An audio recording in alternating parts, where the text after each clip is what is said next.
Hello, hello, hello, everyone.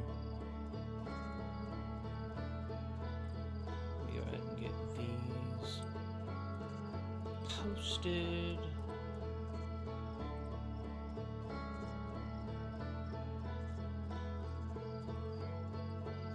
Double check that is everything. Okay. And here we are. I need to change my capture again. We're here today with the Outer Wild. I have played a little bit, got a hang of the controls, mucked around a little, didn't really do too much. I do already know a decent bit about this game. So this isn't entirely blind, I'll say. I do not know a whole lot. I know bits and pieces when it comes to like some of the quantum mechanics that the game uses, etc. But we will be starting a new file, and we are going to wake up. And immediately, thing is exploding. But that's not important. What's important is roasting marshmallows.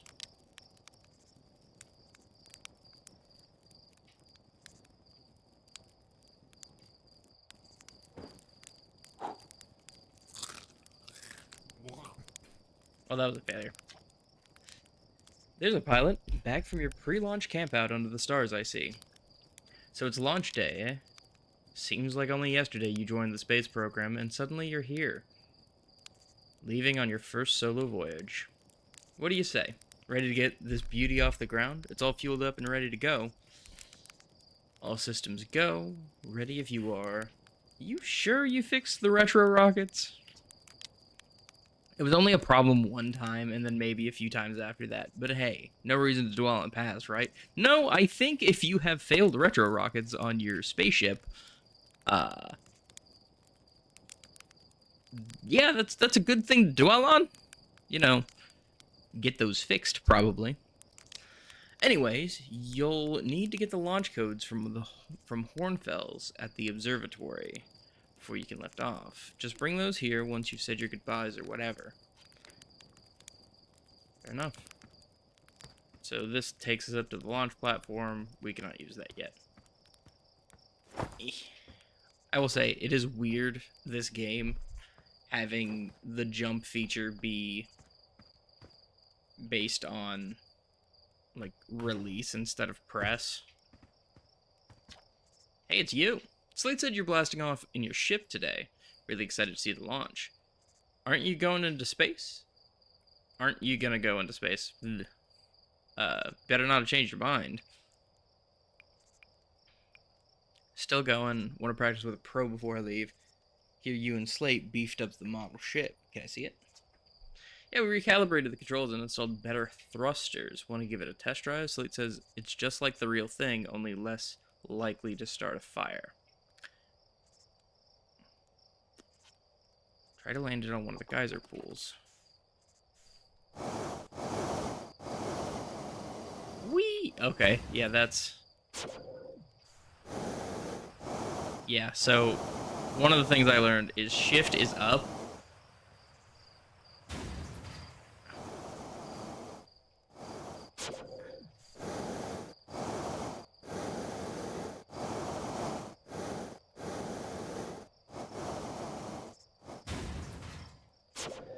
Man.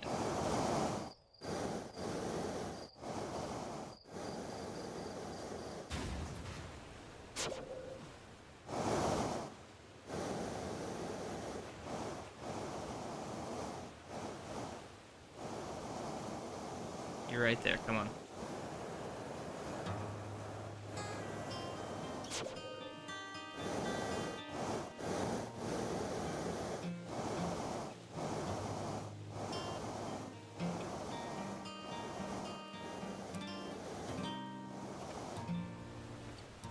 Hey, he did it.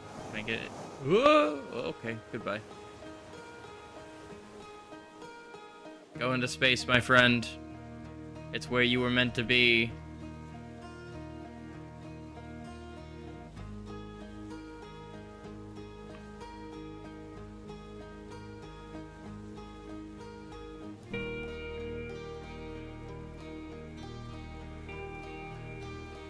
Well,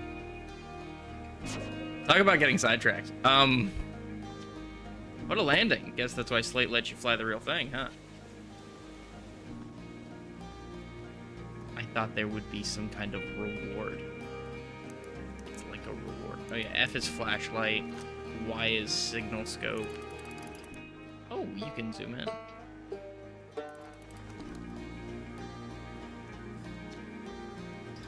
Heyo, hatchling. You're leaving us to seek adventures amongst the stars. When you return, let's you, me, and Gossin open up a bottle of good stuff.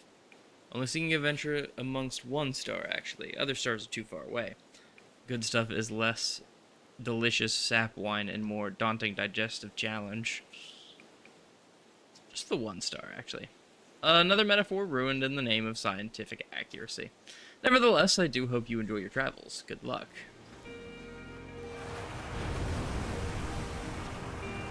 You're actually blasting off in that thing, huh? They really don't explode as often anymore.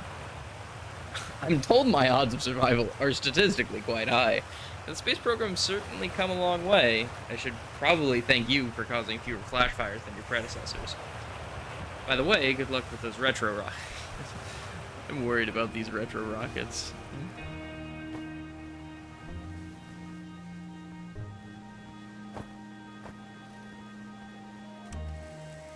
Link to our Sky Shutter satellite, which is currently orbiting Timber Hearth, but with 2 onboard cameras, see if you can take a snapshot of our village.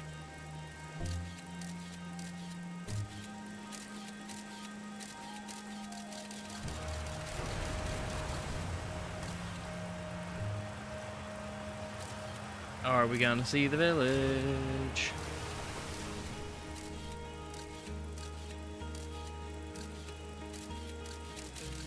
It should be like, yeah, there it is.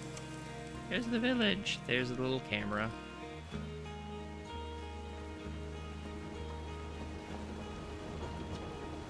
So it's launch day, huh? I was gonna miss you. Speaking of launch day, I was thinking about it, and the platform those ships launch from is getting old, isn't it? About time you built a new, less flammable one. That big tree in the village would be a perfect choice. I wouldn't mind helping out the space program, to say the word. Say the word. Current launch pad is fine. We all know you have it out for that tree, or the launch pad is Brother, 90% of the shit in this village is made from wood. Your ship is made from wood. Yes, it's fucking flammable. We all know you have it out for the tree. What? No, I just think it's the way, and it's in the way, and someone ought to chop it down, you know? Specifically me. You think that has to do with the time I fell out of it and broke my arm? That was when we were hatchlings. Who would hold a grudge for that long? Especially against an inanimate object.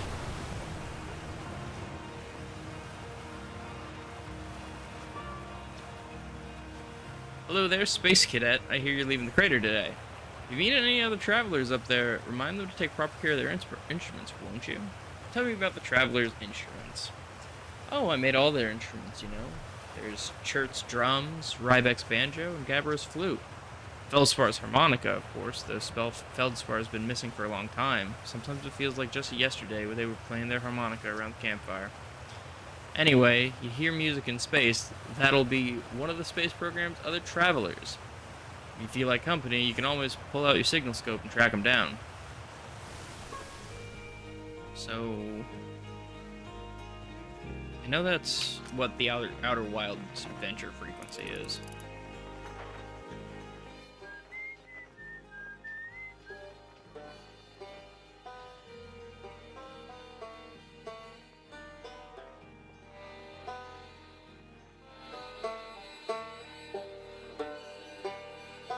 So that's a harmonica, right?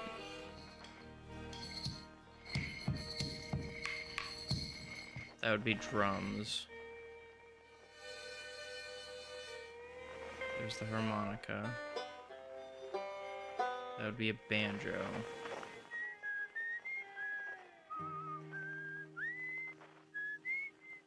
That's whistling.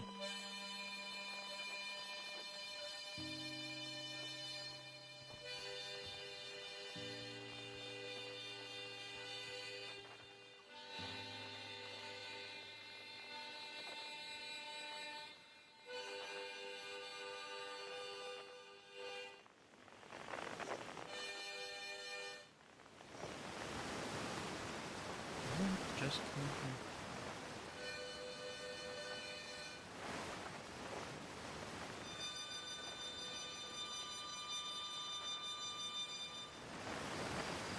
so we have two harmonicas, I guess. Fishing rhyme, fishing rhyme. Singing helps me pass the time. You're leaving the crater? Guess we'll all be a bit busier without you around to lend a hand. That big water planet, Giant's Deep. That's where I'd go. What's that? One time, after the rest of the village had left to sleep, just the two of us sitting around the campfire. Gabbro told me about their first trip to Giant's Deep. They landed their ship easily enough in the waves, but couldn't see too far down, on account of how murky the water is, I guess. It's too dark. Gabbro wants to see what lay beneath the surface, so they decided to travel deeper. They traveled down and down, but suddenly, Gabbro couldn't go any further. Giant's Deep has a current you can't pass through. I underestimated how boring this would be. Goodbye. Yeah, Giant's Deep has a current you can't pass through. Sure, okay, but shut up in a minute. This is the good part.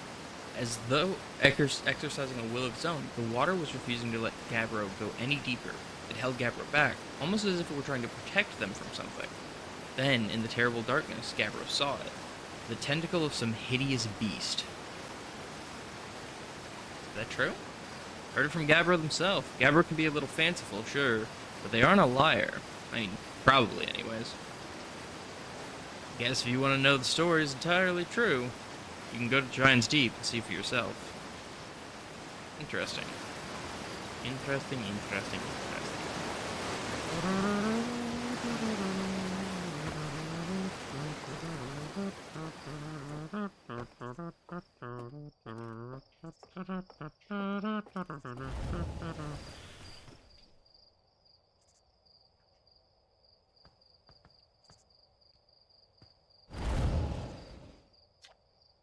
Hey, astronaut. You know the patch of ghost matter inside this fence? Gosselin said it used to be bigger when they were a hatchling, because ghost matter evaporates. It just takes a super long time and it go away. I hope there's still ghost matter in this village when I'm a grown-up. Ghost matter is awesome. Ghost matter is super cool, but it'll burn the heck out of you. You shouldn't be throwing rocks in there. Ghost matter is dangerous. You know ghost matter is how Tektite lost their foot, right? Oh, really? That's so cool. Did you fucking okay? Yeah. Ghost matter is a mechanic that is just, hey, you can only see it in pictures. It hurts. So smoke coming from the Young Bar crater up north. Figured I should go check it out. You can use the scout launcher. Just please don't break it while I'm gone.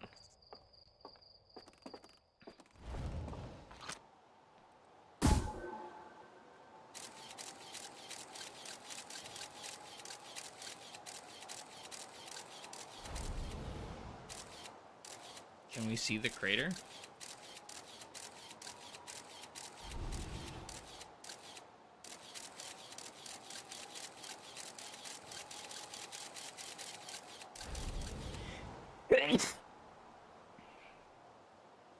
Excuse me.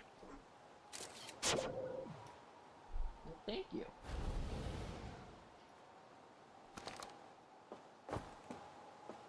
Yeah, so that's a mechanic that we have. We have a scout launcher, which is...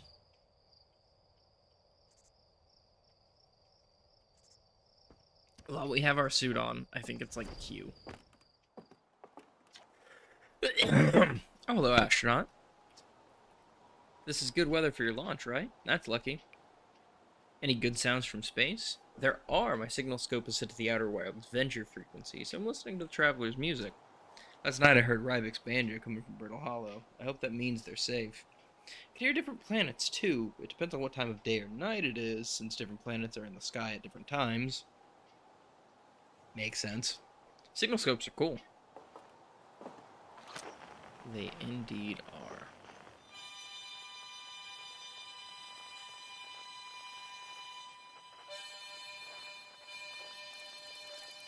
Still curious what's in that direction. Because we were told Feldspar has been missing and he's the one with the harmonica. I'm sad we don't get our own instrument to play. Gossin. Hey, thought I might see you before the big launch. Nerves getting the better of you? Right, like you were nervous for your first flight. Are you kidding? I'm a natural. Is that so? Funny, I seem to recall the first time you strapped on a jetpack, we had to come fish you out of the crater near the South Pole. So listen, there's a satellite, which is definitely not just a piece of broken mining equipment, set up down in the Zero-G cave in need of repairs. Looking for a little last-minute Zero-G practice, head down the lift and head into the cave. Or don't, so long as you're confident you can make ship repairs in space. One repaired satellite coming up. I have done this before. I do know how to do the repairs. It's literally, hey, can you maneuver in Zero-G mildly? And hold E on a sparking object.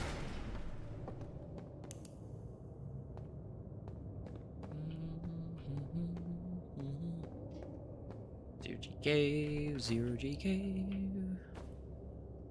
We need the suit for our thrusters.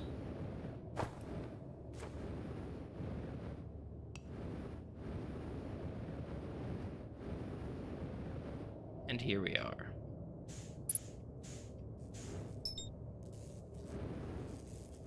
So, you can mark an object, you can hold space to match its velocity, and you'll stay in speed with it. So the best bet of what I do. Just get close to it till you see the repair thing, then you hold up until it gives you the option to match velocity, and then make your repair.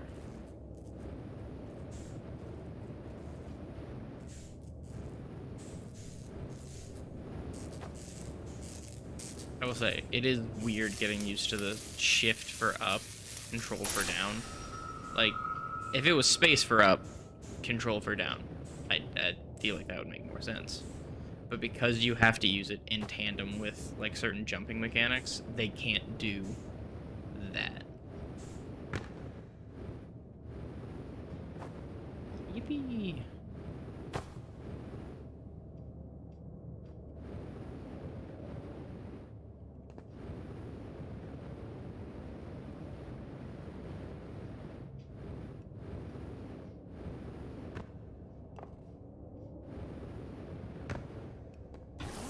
Return the suit.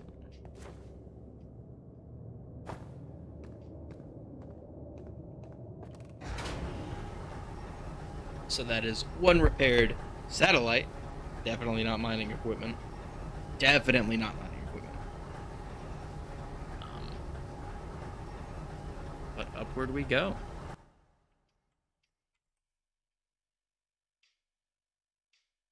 There we go.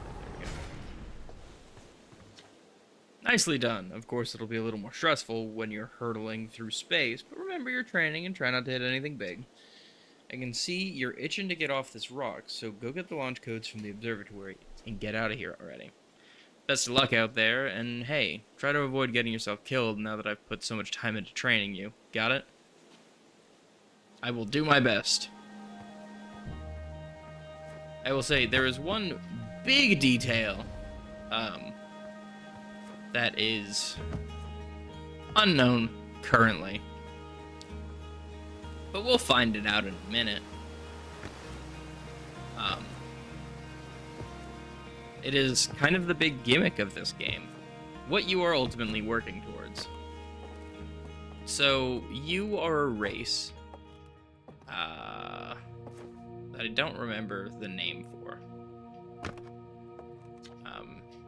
Outer Wilds Ventures founding members, clockwise from the top left, you have Hornfels, Gossan, Slate, and Feldspar.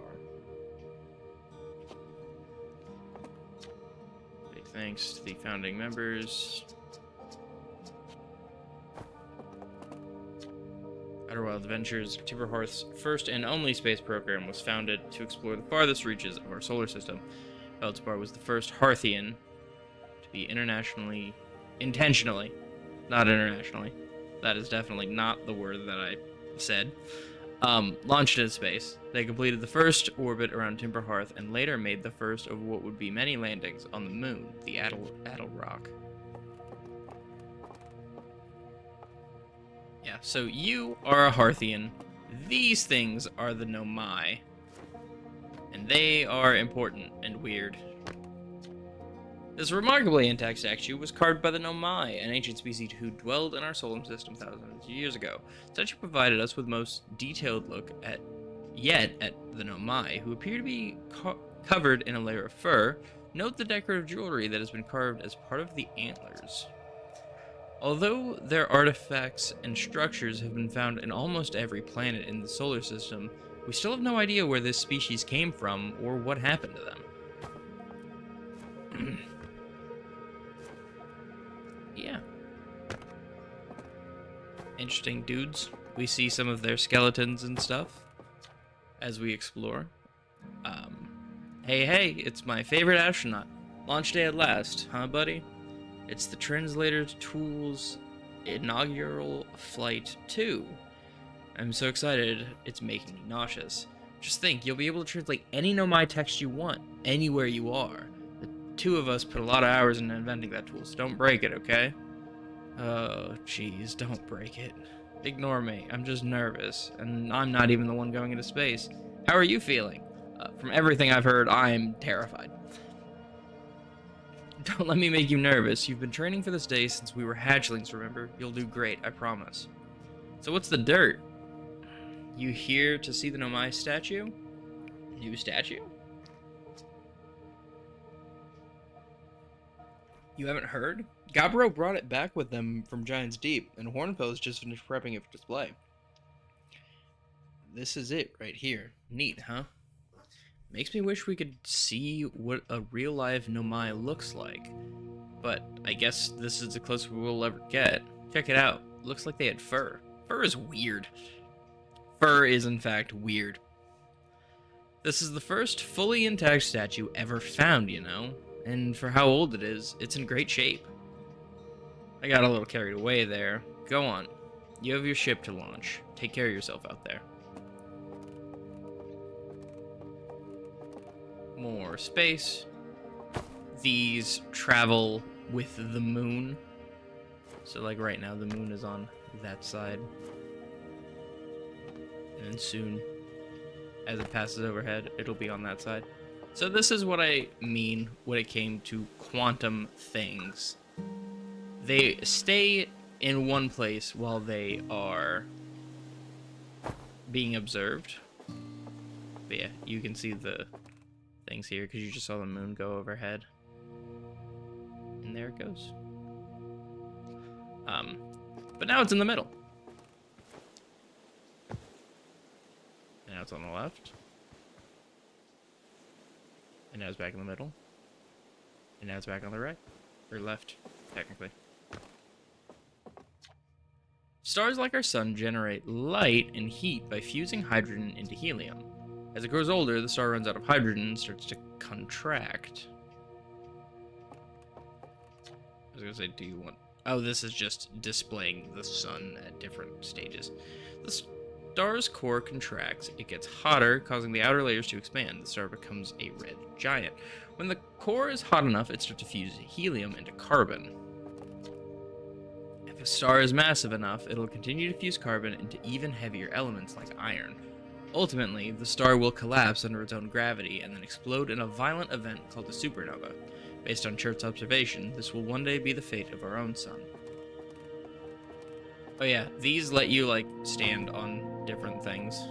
They control the gravity. There we go.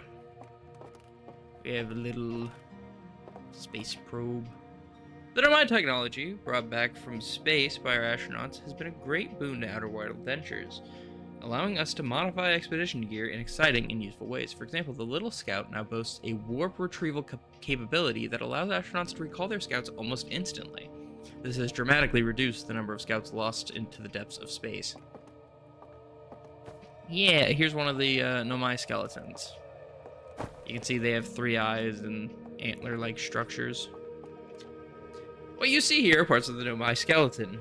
We can tell from their skulls that they possess antlers, and quite unusually, only 3 eyes. That's a detail because our character has 4. The Nomai body is most likely adapted for living exclusively on land. The difference in the Nomai's anatomy, such as their shockingly fragile bone structure, show us that Parthians couldn't have descended from Nomaian ancestors. It's not clear where the Nomai originate from, or why they disappeared. We hope to find more clues to this puzzle as we explore our solar system. Inside, from the dwellings and structures they built, the Nomai also made art. This decorated pottery was discovered on Brittle Hollow. Some ancient Nomai arts depict strange animals, foreign celestial objects, and other subjects that can't be found in our solar system, which makes us wonder whether the Nomai originated elsewhere in the universe or simply had vibrant imaginations. Were the Nomai born in our own solar system? Or were they born among other stars and planets? And if they were, how and why did they come here? These are just some of the questions we hope to answer through further xenoarchaeological expeditions. This is translator tool. Cassava. We're nearly ready. Felix and I have finished construction, and she says calibrating the device won't take long. Fortunately, the Addle Rock's lack of atmosphere will make calibration simple. After all this time, I'm thrilled to finally resume our search. So I don't know, like, all of the details. This piece of Nomai writing was essential to deciphering the unique language. Although the text is linear, Nomai text often branches off from a central point. Interestingly, each branch tends to be written by a different author. Yeah, that's what you see here. You have the main segment and then the branching segment. Which I think is in terms of fictional text-based languages, like, I think this is one of my favorites. It's almost made up similarly to how you would see, like, chemical formulas and bindings for different, formulas and stuff. Like, the visual aspect of it. And they turned that into a language. And then, like, the branching segments can all lead down different, like, things. It's like Discord, really. You have, like, your main post, and then you have a reply message, and then you can have, like, replies to that reply, replies back to the main post. It's weird, but it's the best comparison I think I can give you. Hornfell's observations. This is incredible. At first, I thought the points of light in this image were stars, but they're not. They're galaxies. And this image covers just a tiny patch of the whole sky, which means the universe contains at least 1,000 times more galaxies than we previously imagined. I think I need to sit down. This is odd. According to my redshift calculations, every single galaxy in this image is moving away from us. In fact, the further away a galaxy is, the faster it appears to be moving away. It's almost as if the entire universe is expanding. But if that's true, was everything closer together in the past? How far back can we extrapolate? Did the universe have a beginning? And then we have our map. I will say, this map is also really, really well done. We have the Interloper, which is a comet. I have explored this thing before, this little red dot. It's just a satellite. It just vibes. To my knowledge, it does not do anything currently. At least not that I found. There is a thing here. Near where the Interloper is.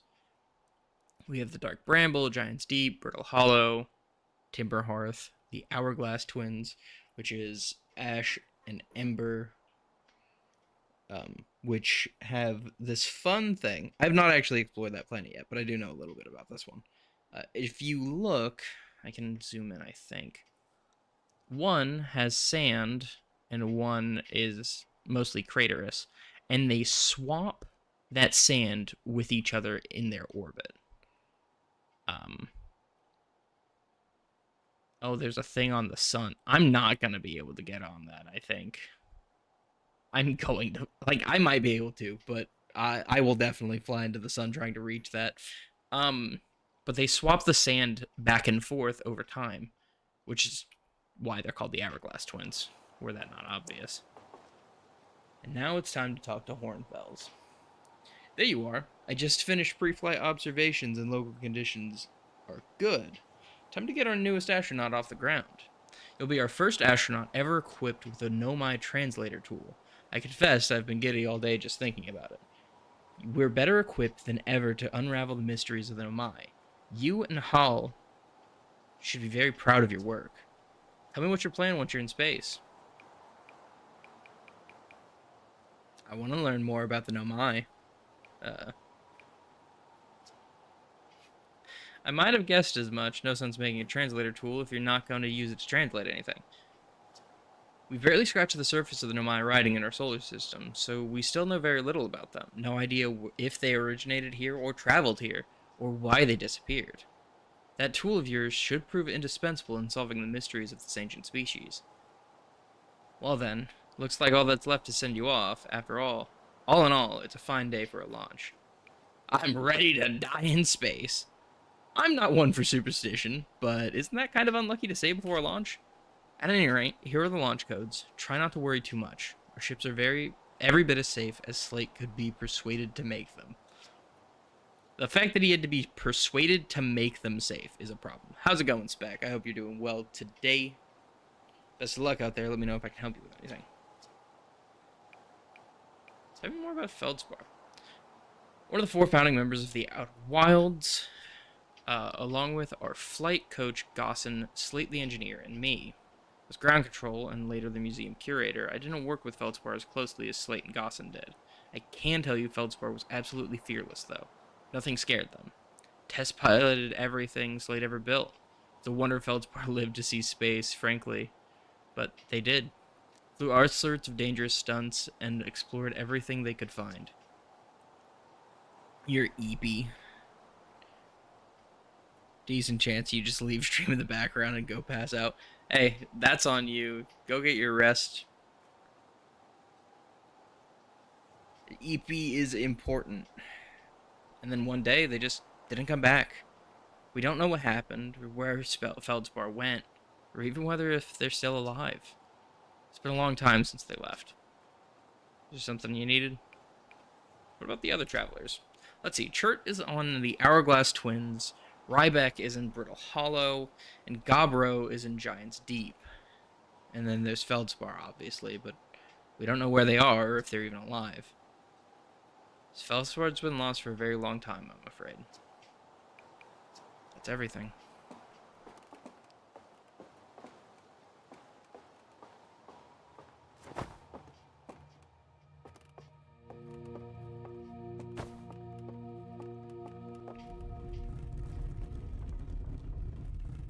Ah, yes, the Nomai statue.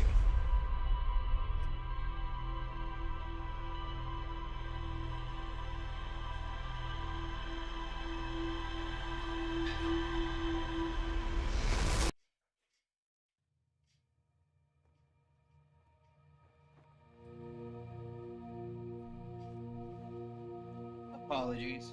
I was up grabbing something.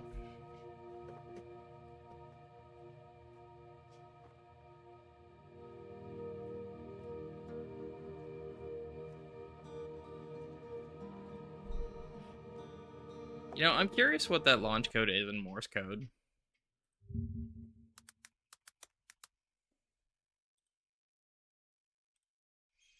What would it be?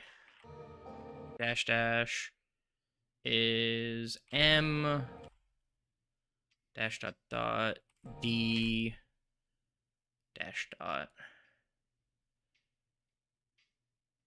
md mdn. Doesn't mean anything to me, but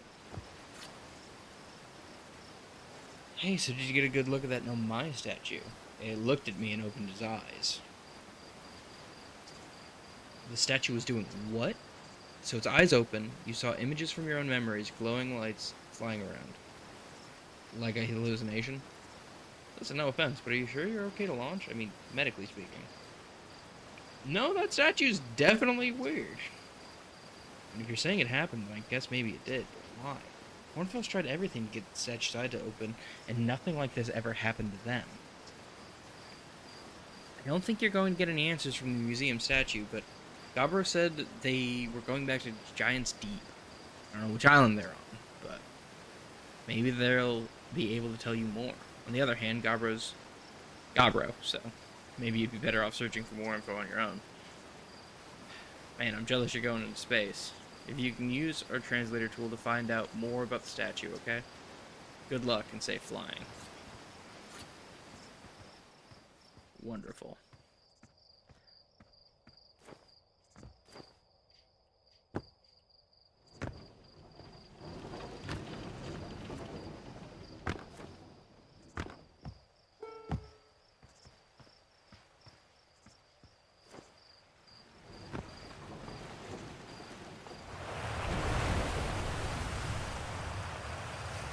Now it's time to launch.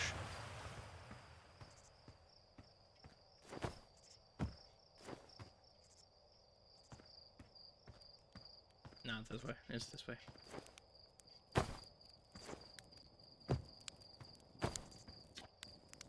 Get ready for takeoff. The excitement of a launch is fun and all, but can't wait to get back to working on the new ship. We're working on fixing the autopilot's avoidance system for this one. Oh, sorry. Ah, yes. Tell me the avoidance system for the autopilot doesn't work. Great. Yeah, like, this shit's made of wood. It's made of more than just wood, but, like, mostly wood.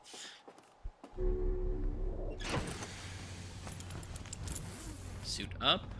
Let's view the ship log. Giant's Deep, Dark Bramble, Interloper, Fertile Hollow.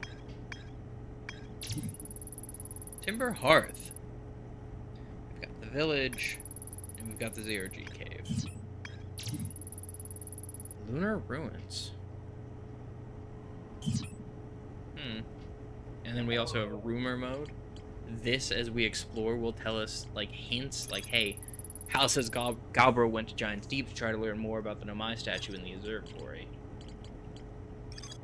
The Nomai text in the observatory talks about calibrating some sort of device. So these are, like, kind of good directions as to where you should go. So I think we'll start with the Addle Rock. Because it is our most, I guess, definitive choice.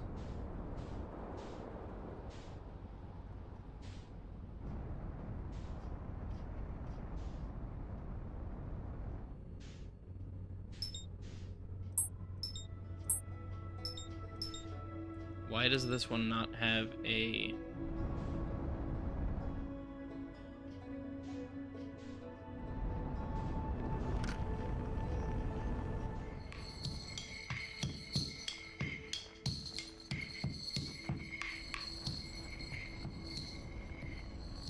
You know, maybe I should stop flying towards the sun.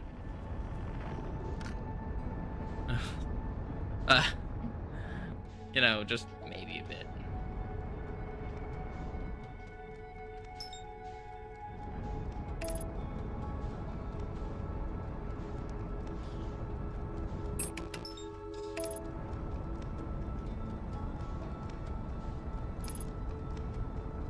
I will say, we do have autopilot. So in instances like this, we can just kind of vibe. Excuse me.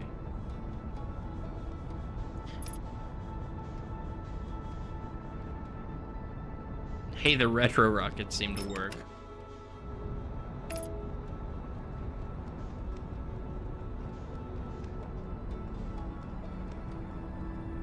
Oh, fuck.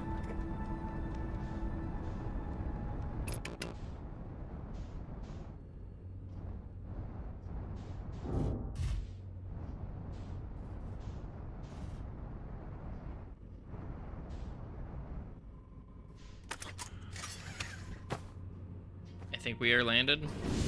We are landed. We are on the moon. Going to stay on the moon.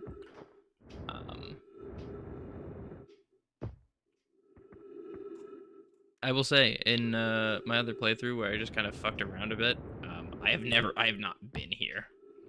Oh, we have a recording and jetpack fuel. Churt's research notes, property of Churt. This is an old crater. The neat thing here is that the composition of the samples I took from the impact site matched the composition of the ice on the outskirts of Dark Bramble. I'd posit the Addle Rock was hit by a piece of the planet that used to be where Dark Bramble now lies. To follow up on, maybe there are more fragments of the old planet Dark Bramble destroyed on the other astral bodies in the solar system. I can tell you, I've seen a couple instances of this ice and stuff. I will say, this one doesn't have any thorns. The reason I specify that is because there is a section on Timber Hearth. Oh no, oh no, oh no, oh no. There we go. I'm just trying to land, please.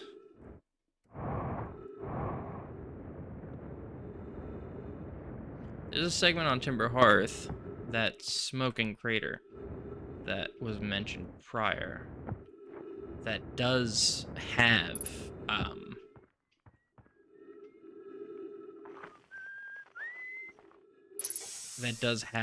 a fragment of the Dark Bramble in it, which has ice and thorns.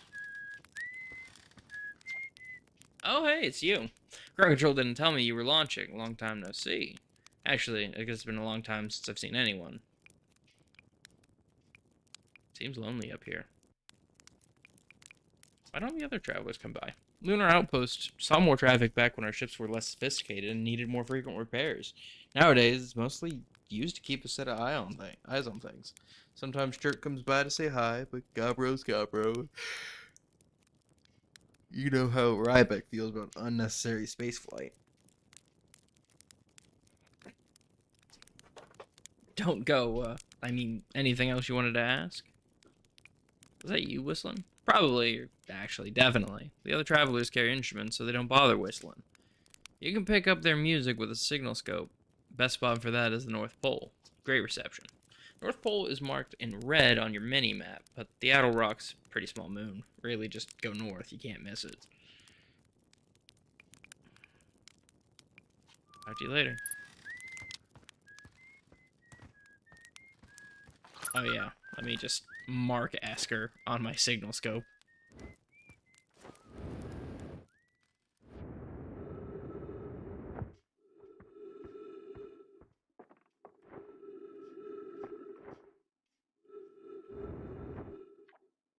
Esker's signal scope log. Still not picking up Ryback's banjo from Brittle Hollow. I'm sure they're fine, but I'll feel better once I hear their music. Listened to Chirp play for a while today. Unrelated, someone should tell Porphy and Gossin their flirting is not settled from an aerial perspective. Banjo music coming in loud and clear today. Sounds like Ryback's doing okay. That oaf. I was worried. Today I thought I heard something strange. I don't know. It's probably nothing. It's back again today, too. Something strange is coming from Timber Hearth. I know this is crazy, but the sound from Timber Hearth sounds exactly like Feldspar's harmonica. But Feldspar disappeared in space ages ago. It can't be them. It's still here. This is creepy. Maybe my signal scope is broken. I'd better talk to Niece.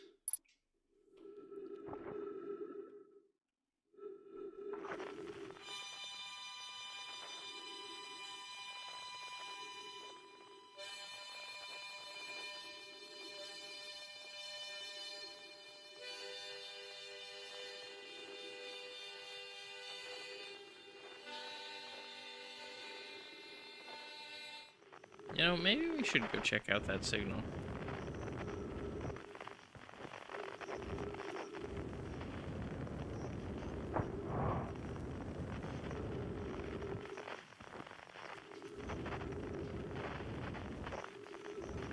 Let me not slingshot myself out in space.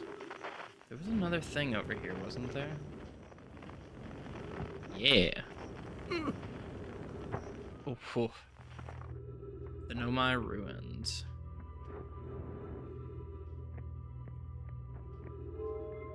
Oh yeah, this thing.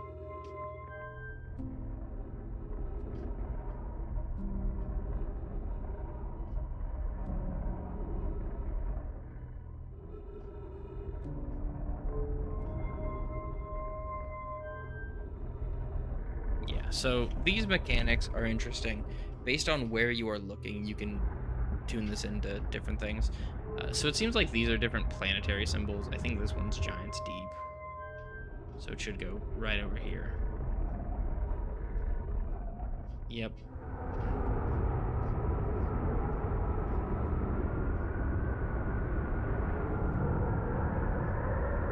Okay.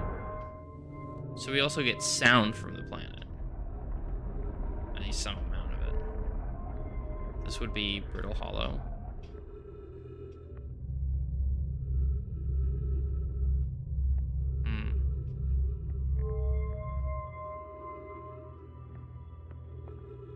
But yeah, those are site-based. They're used to unlock plenty of doors and other things. This symbol again.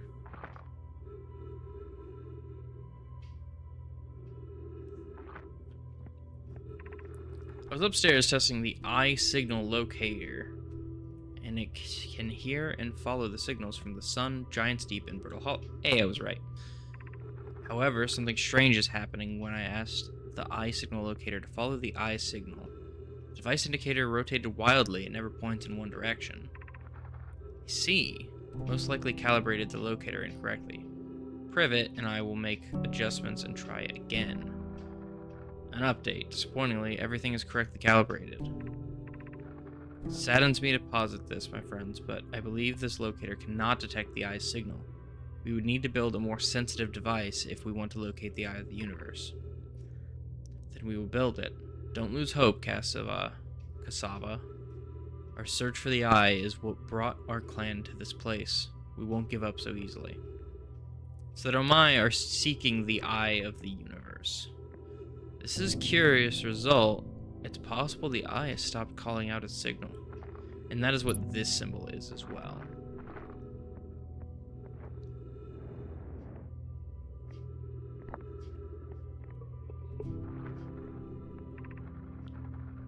Where should this new, more sophisticated locator be built? It may need to be larger than this eye signal locator is. The southern glacier on Brittle Hollow has ample available space. I can construct a new building to house the proposed locator. Yes, let's build it there. I imagine our young friend Connoy would enjoy that immensely. He's always held great interest in the eye, especially for a child born so long after the crash. I will begin construction on Brittle Hollow's south pole immediately then. And Nona and those of us originally stranded on Ember Twin built a quantum moon locator there, but the heat of the sun made its construction challenging. I wouldn't recommend building on that planet. Quantum moon locator.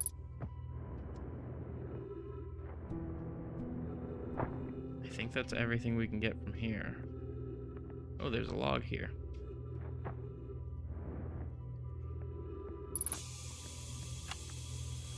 Okay, wow. Wow, I've seen this ruin in other travelers' pictures, but seeing it for myself, it's really old, isn't it? But wow, this is the coolest day of my life. Okay, time for some official notes. This is some kind of Nomai locator. It can point to the different planets, which is cool, by the way. But from what little I can understand of the writing here, I think it was built to try to find something specific. I'm not sure. I also was able to translate something about the South Pole of Brittle Hollow, so I'll fly there to see if I can learn more. Gonna get back up in the old ship and take off. Totally safe. Mostly stay safe. Stars above. Okay. And then the ship log updates give us both information about the planet. So if we head back, we should be able to see that.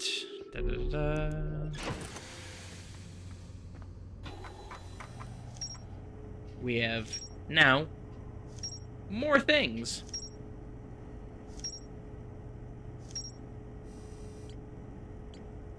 So now we have connections from the eye signal locator to Ryback and the Southern Observatory, which is the southern, the south pole of Brittle Hollow.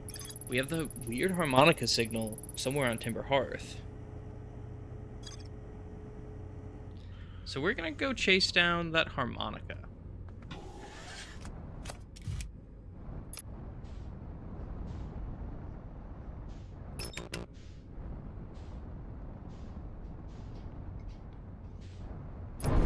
Okay.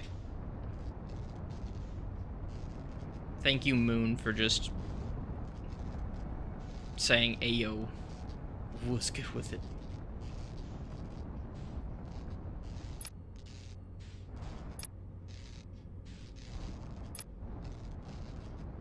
Okay, I'm getting pulled into its orbit. That's the problem. I'm still getting pulled into its orbit.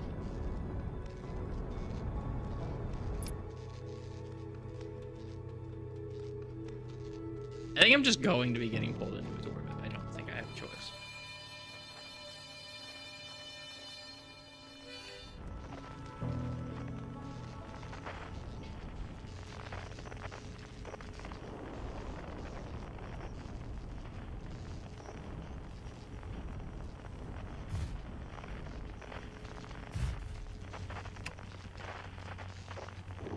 I will say I don't use the landing mode too often. Should I? Yeah, probably. We got headlight.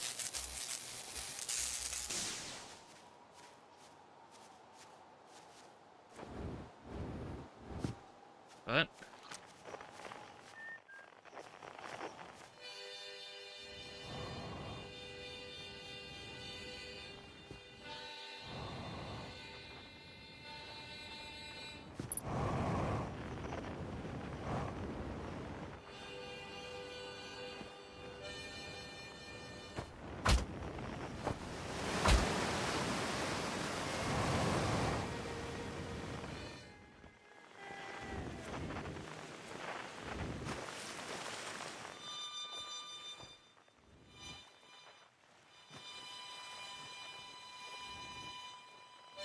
Come on.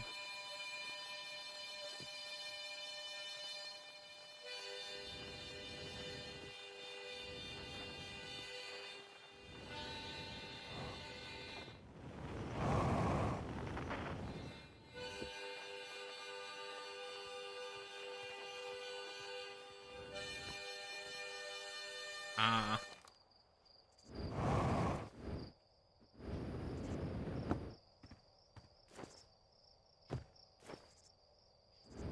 So here we are. The signal.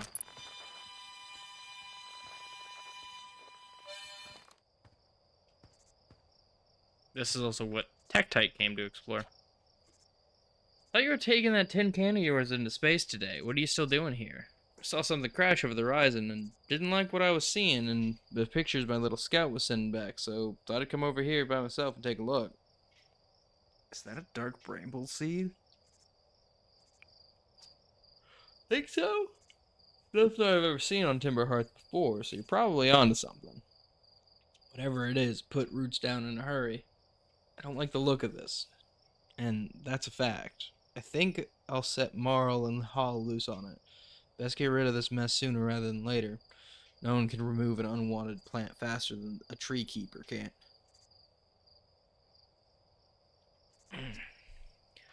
I have to go look at what's inside the seed first, though.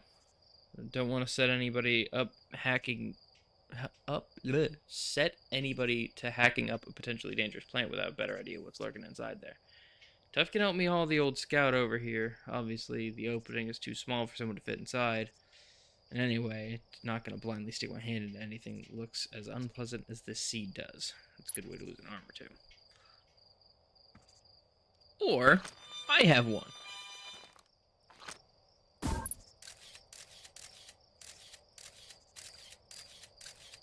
More vines, thorns.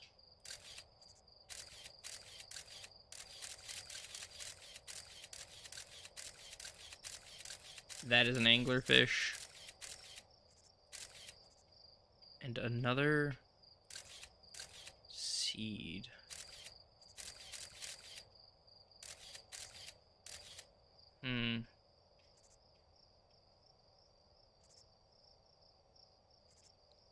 Wait a second.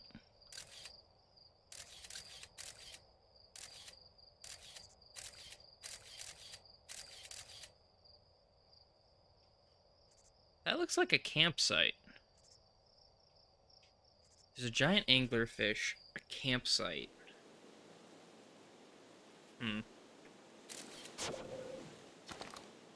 Plastic seed did a lot of damage when it crashed. I liked this crater. Need something from me? Threw my little scout into the seed. You did you? You're telling me it's bigger on the inside than the outside? It's gonna be a chore to chop up, and no mistake. Can we even remove a seed that doesn't have the decency to stay the same size all the way through? Maybe I better grab an extra axe or 3 just in case.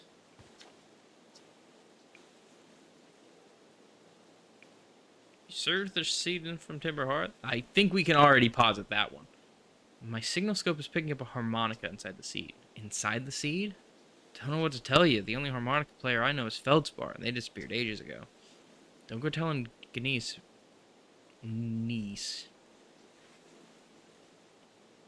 Janice. About the harmonica music, okay?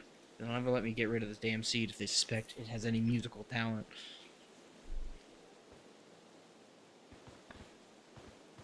Eh.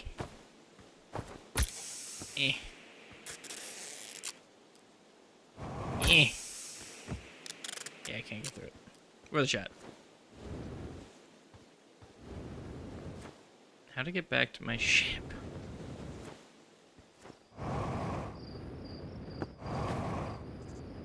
As long as I can get out of this crater, I can walk.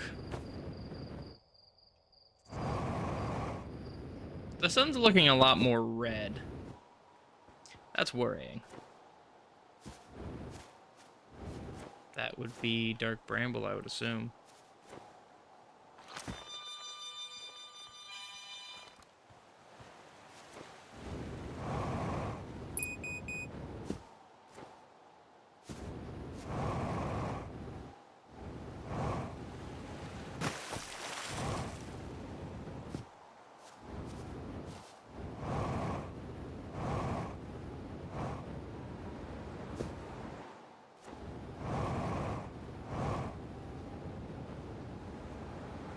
We ought to go check out the dark bramble.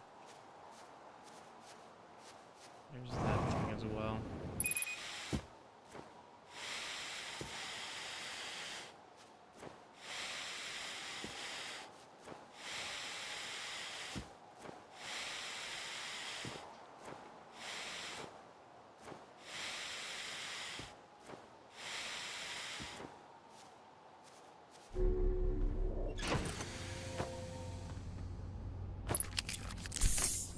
Let's see what's next.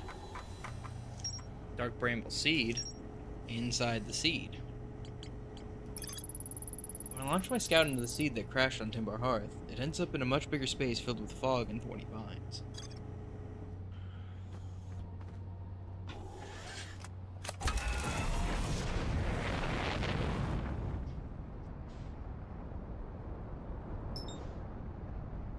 We have Giant's Deep, we have the Addle Rock.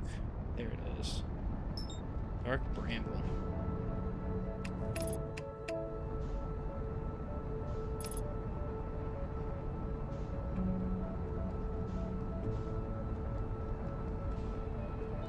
My biggest worry right now is the sun, for obvious reasons.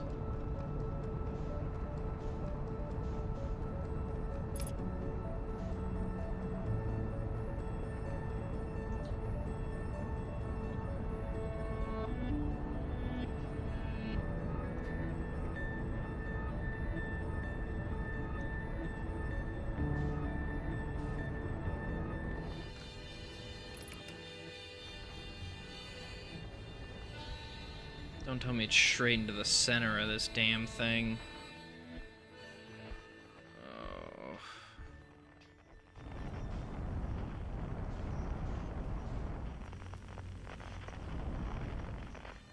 It is, isn't it? Well.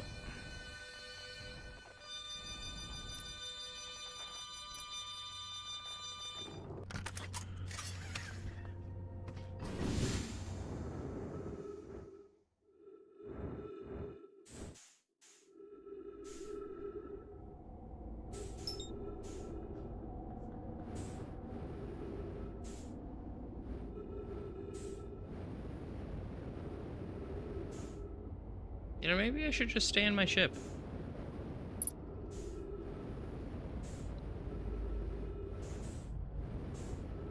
Just... Oh, no, no, no. Come back, come back. Wait.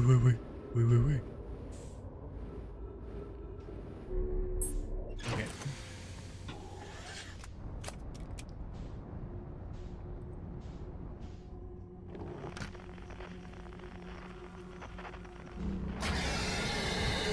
Okay. This is bad.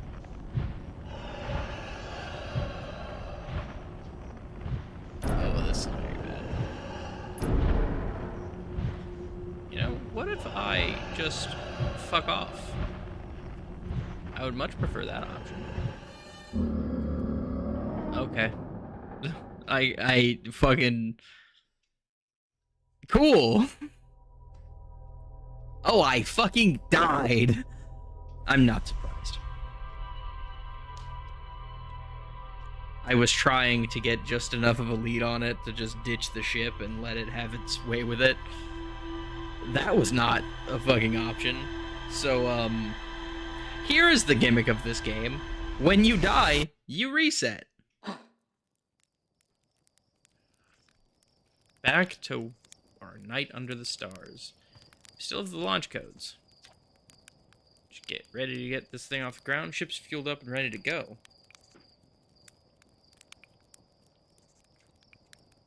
Did I just die? Bad dream or something? You still look half asleep, but that's a negative on being deceased.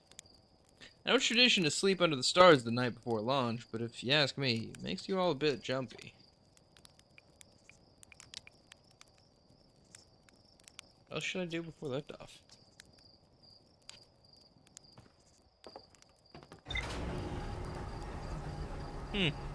Interesting.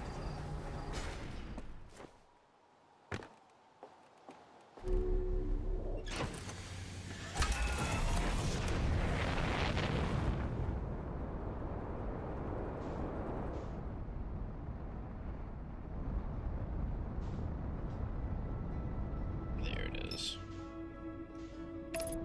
Let's go back there.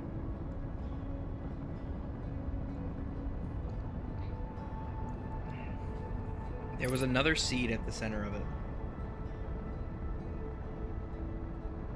If I had to guess, we have to make it past those guys to find our way to Feldspar. Though I am curious of one thing while we are headed there.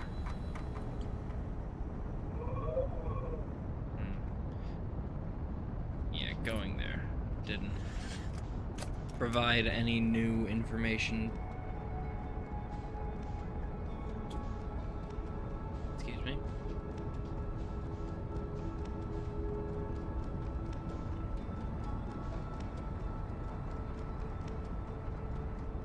Man, I am sad I did not play this game sooner. Like, legitimately, I've had this in my wish list for a minute now.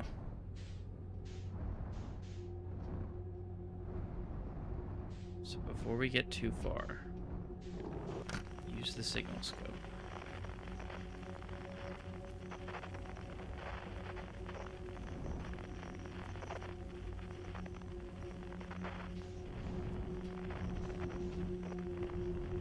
We have another seed here. This one does not have the frequency in it, though.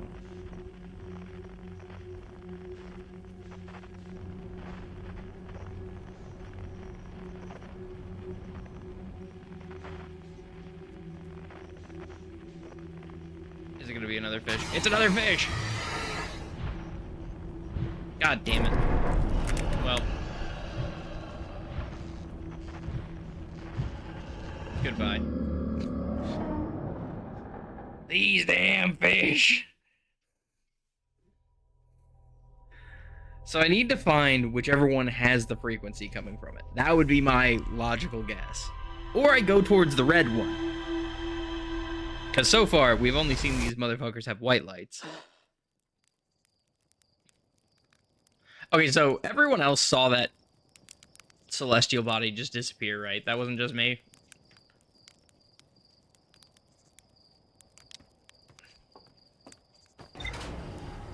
It literally, bro, blinked and it was gone.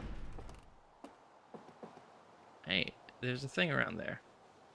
And it's gone. That would be the quantum moon that they referred to earlier. I actually had a chance to get there on my other playthrough where I was just kind of dicking around. Not really following any of the pathways, just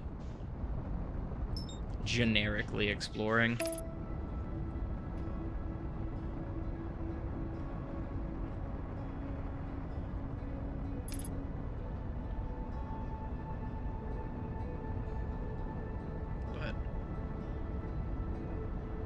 Yeah, this game is a ton of fun. I enjoy it a shit ton. The little bit I've played of it, at least. And I haven't even experienced much of the story yet, which is even better in my opinion. Like, if you can enjoy a game for gameplay's sake like this, and then to top it off, excuse me, you get the opportunity to experience the story and everything that comes with it. Like, yeah.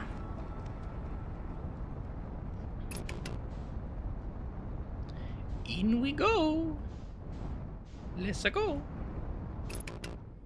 I was gonna say thank you. You.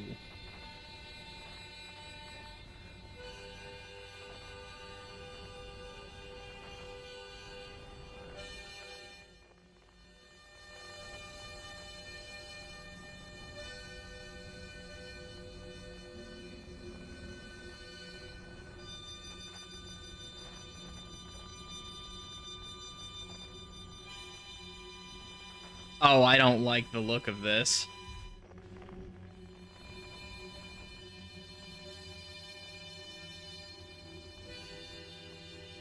Just follow the signal.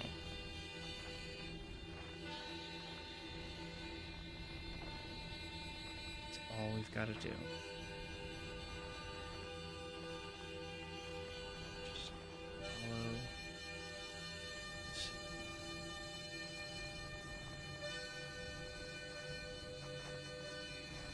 Can't.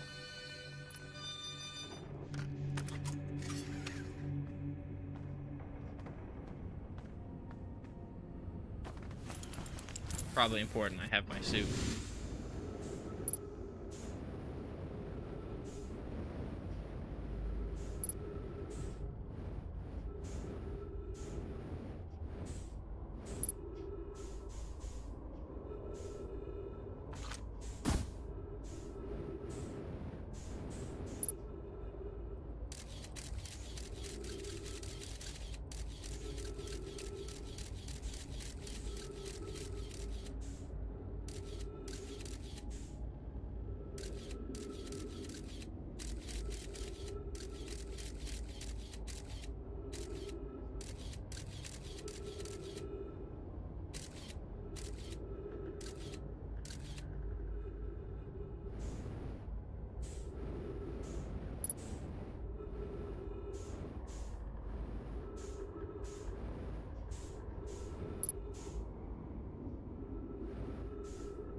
Just like, because I can't make it in. So what can I do?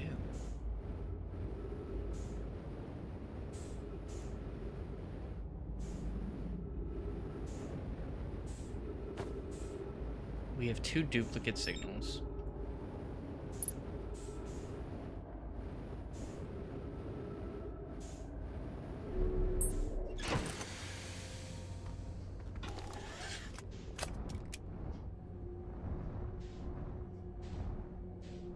there. One over there.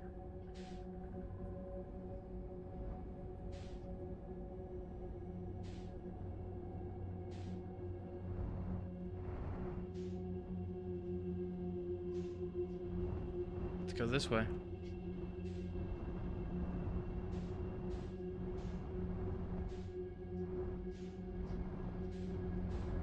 Probably gonna get eaten by a fish, but...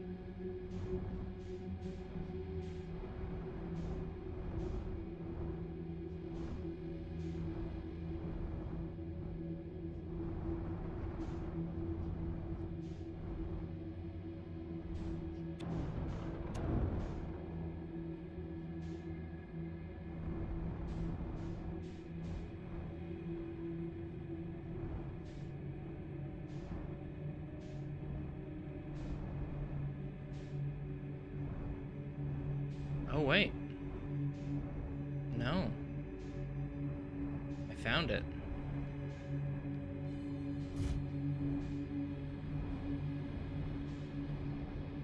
Problem is there isn't exactly space to land.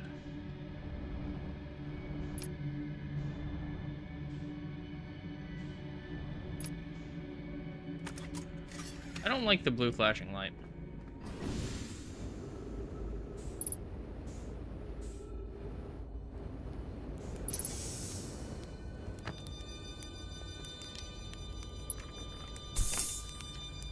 Whoa. Where'd you come from? No one's come in here in, well, ever. That makes you the second Hearthian to ever reach Dark Bramble. After me, of course. Well done. Say, it's you. They made you an astronaut. You haven't blown yourself up yet? Good for you. Have you been here in the Dark Bramble all this time? Depends on how long all this time is. Been here a while, I guess. Ever since I crashed my ship into it. And that is, ever since my daring escape from the jaws of an anglerfish.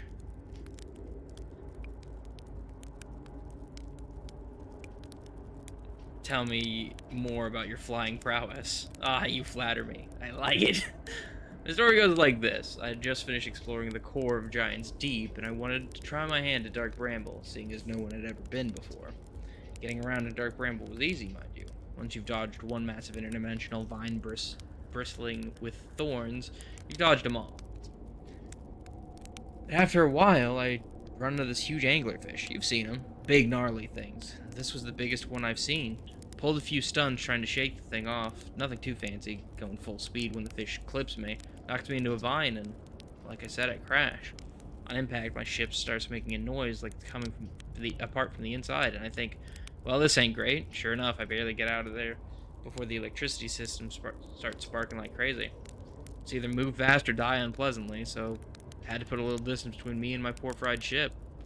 Camped out near where I crashed at first. Found this skeleton later. Great find. It would have been stupid not to use it. So I moved my setup over here and planted my emergency tree seeds. Been here ever since.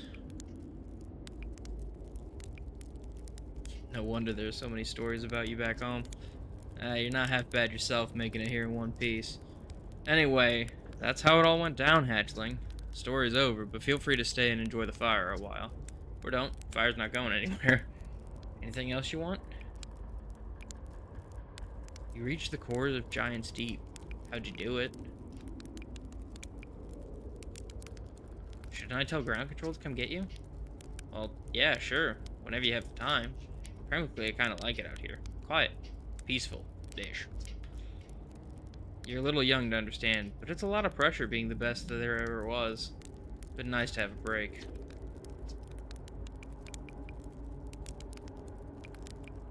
What happened to this anglerfish? Oh, the skeleton? It was like this when I got here. Near as I can tell, the anglerfish must have been chewing on the vine and eating a seed, and then the seed grew in the poor fish's stomach until this happened. Gross, huh? Skeleton was a good find. Keeps fish away. See, they're territorial, so mostly avoid each other. That's why I set up camp here. So where's your ship? Not far from here. As a matter of fact, if you go straight past the tail of this anglerfish skeleton, you'll see a flickering light in the fog. Follow that and you'll find my old ship. What's left of it anyway. Where should I explore? That's the spirit. Anywhere's good. You should know that space is weird here, intensely. Ever try throwing your scout into one of those weird seeds? See where? See there? With that little opening? It's just big enough to launch one through. Your scout tracker will tell you the scout is in 2 places at once, but I don't think that's wrong exactly, because space doesn't work right in here. The seed looks small, see, but bigger on the inside. Much bigger. I had a lot of time to think about this. My theory is space in Dark Bramble kind of expands as you go through each sphere. That's why it's bigger inside those seeds. That's my theory, anyways. Keep that in mind while you're exploring Dark Bramble, and maybe you won't get lost inside forever. Good luck.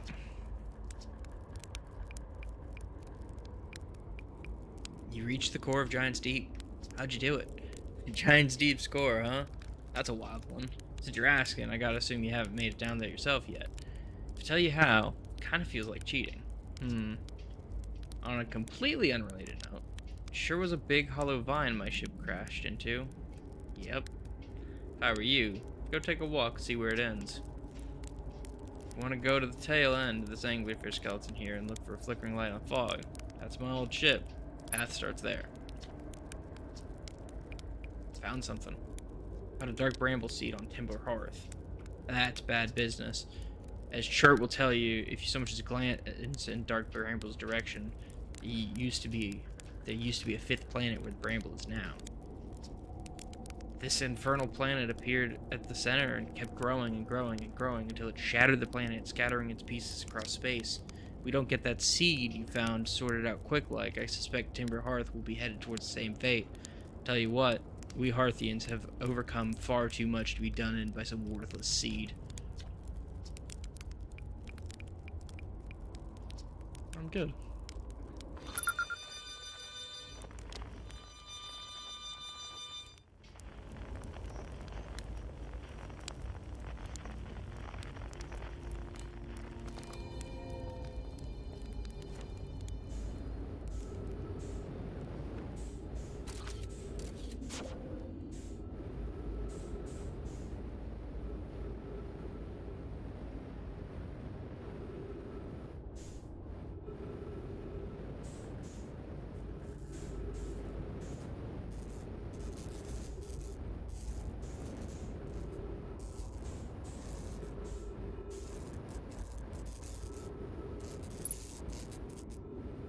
They were not kidding about the ships being so different.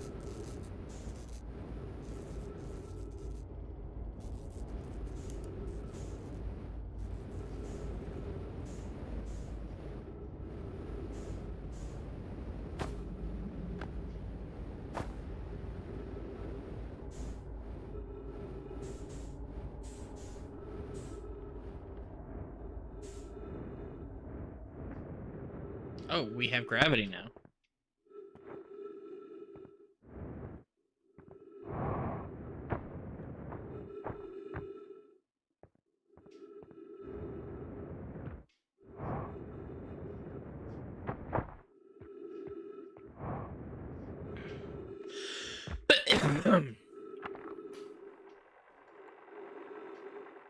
Trip 4, entry, I'm gonna say not 1? Crashes 3? Boring crashes 0? Great start to a fucking log entry. Hey, I've crashed 3 times, but none of them were boring, I swear. Never thought I'd see one of these beasties outside of Giant's Deep. They were awfully useful back then. Maybe a jellyfish could be useful here, too. Ugh, this thing tastes terrible. The outside is all rubbery and tough. Maybe it's because it insulates the jellyfish's insides from getting zapped by electricity. Right. I'm going inside of this jellyfish's interior cavity and see where it takes... See what's in there tastes any better.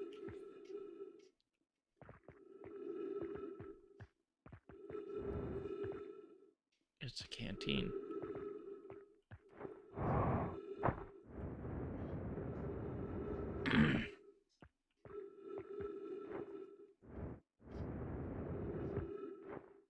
So I assume the way to get through Giant's Deep is by using one of these jellyfish. Oh. Note to Feldspar, do not eat this even if you are dying. You would be too sad if this were the last thing you ever ate in this life. Yes, these jellyfish are the only useful insulation from electricity. Again, do not eat.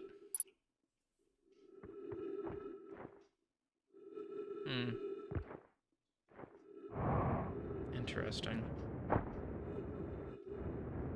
Oh, no. Well.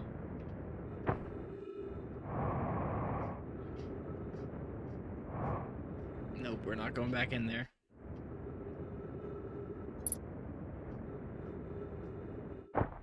Well, I think I'm fucked.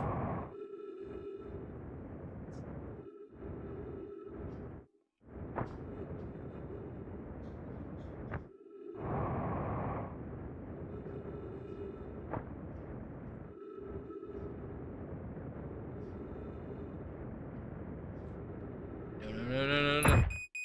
Oof, vital's critical. Everything eaten by a giant fish.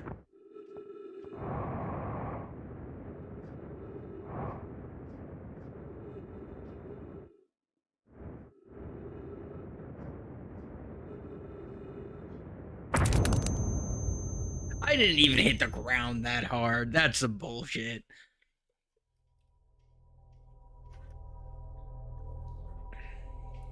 What the fuck?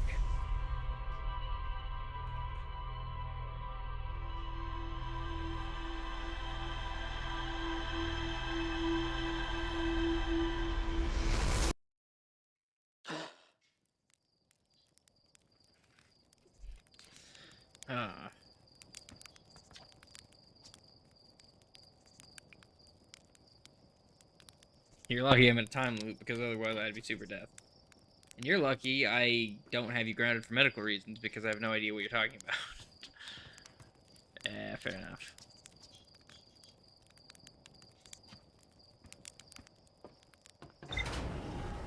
Let's go talk to dude on the moon. He might have more information about Feldspar's situation.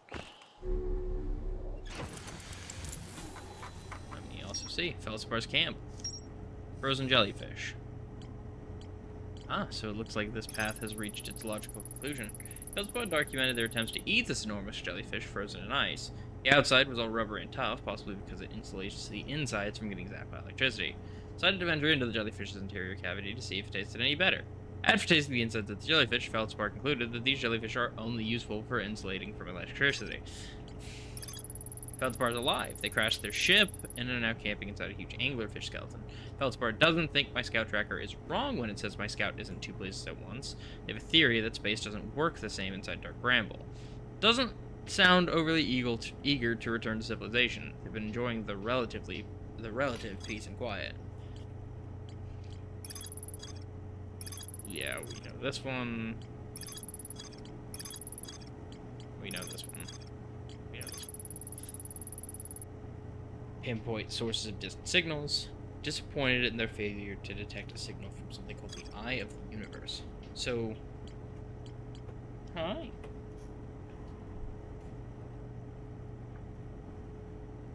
Ow. Ow. Let go. Thank you. So I think the color coordination, for reference, has to do with which planet it relates to.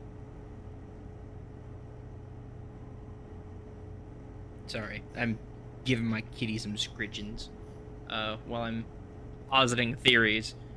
So I think it has something to do with which planet it relates to. Gray being the normal one, or Adelrock. Green, I guess, being... No, it can't be Dark Bramble. I don't know. Maybe Gray has had all of its necessary components found. No, because we haven't done anything with Ryback or Gabra yet. Because these all have to do with our planet or our moon. But so does the signal eye locator. This one has to do with Brittle Hollow. These have to do with Dark Bramble. Huh. Also, I love that 90% of the planets in this game are literally just like, hey, what is that thing? Hey, it's giant and it's deep. Hey, the outer shell of it, or the inside of it is hollow, and the outside of it gets bombarded by its volcanic moon, which breaks off pieces of it. Hey, thorns. It's dark.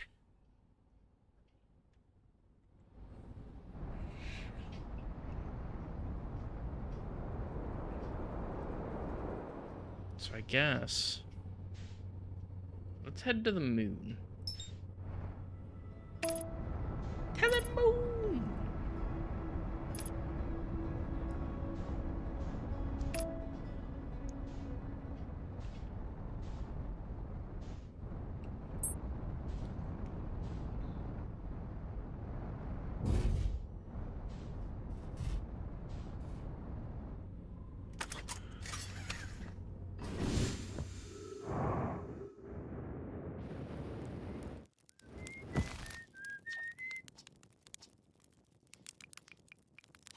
Oh, can't talk to you about Feldspar.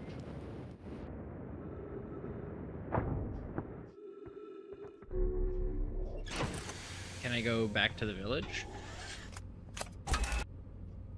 Oh, hey, I should probably investigate this while we're here.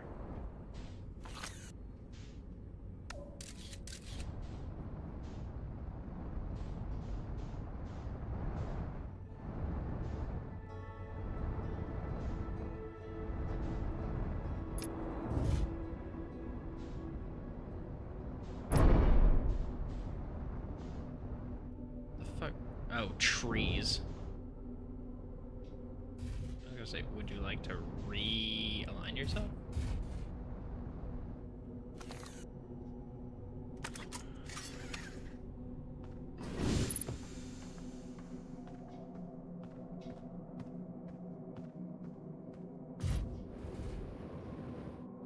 What the fuck?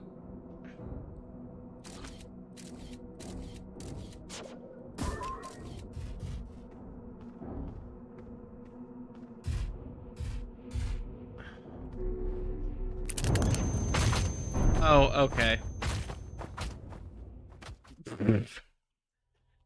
Fucking wild. Outer wild. What in the fuck was that? Game really just said, hey yo, you want instant death?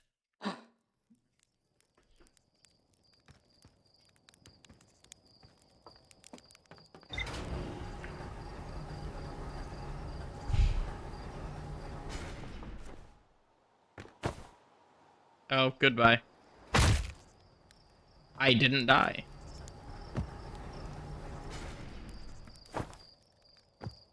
I'm stuck, though.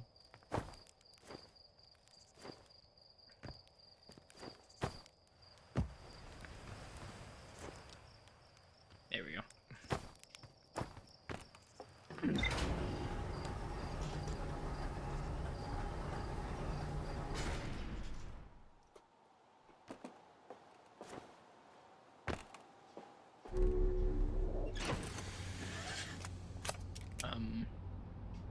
So I guess we go to Brittle Hollow.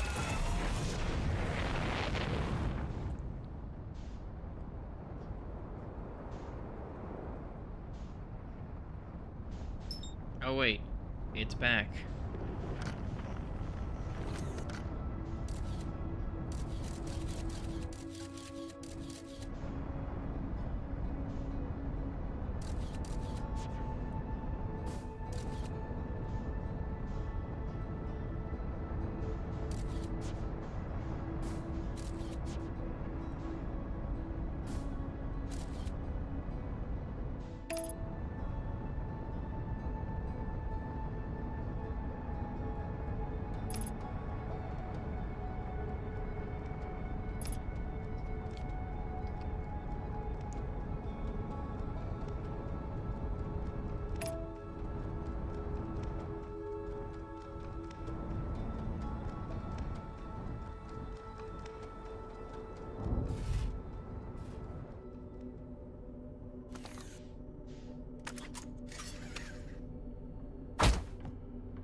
So, it did not look like this a second ago.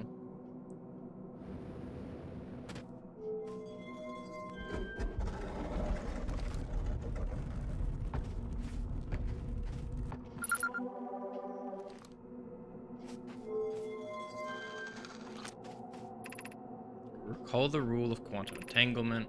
Recall the rule of the sixth location. Recall the rule of quantum imaging. So this looks like Giant's Deep, because of the green. The black hole makes me think this is Brittle Hollow? What are you then? You're probably one of the twins, if I had to guess.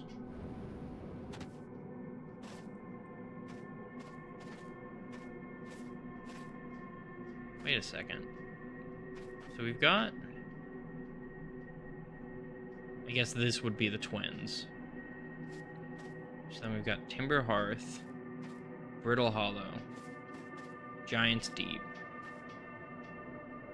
Dark Bramble? The Eye of the Universe.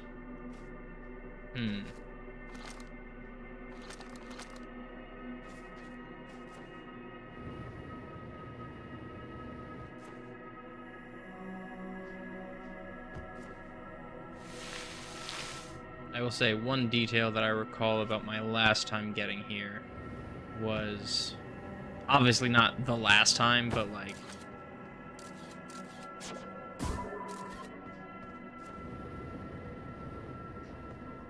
you get the idea.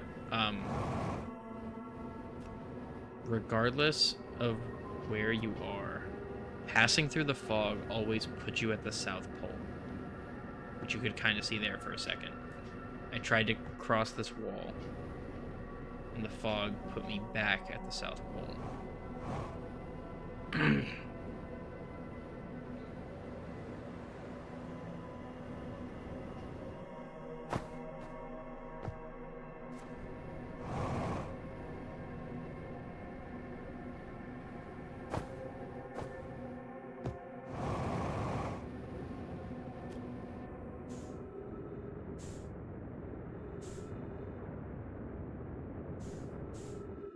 Wait, no. Go back. Go back.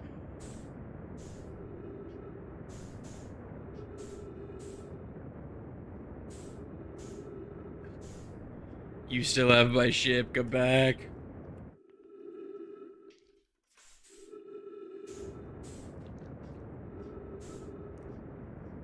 Well, it's not going to disappear because I have an image of it.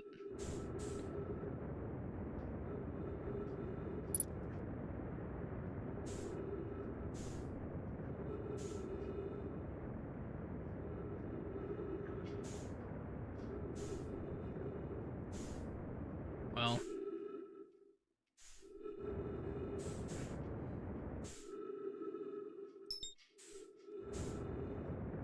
maybe I can make it to the twins.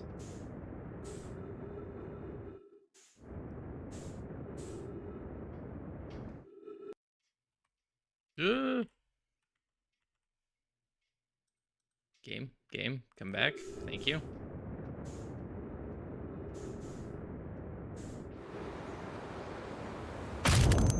Oh, yeah, hit that one a little too hard. Whoopsies.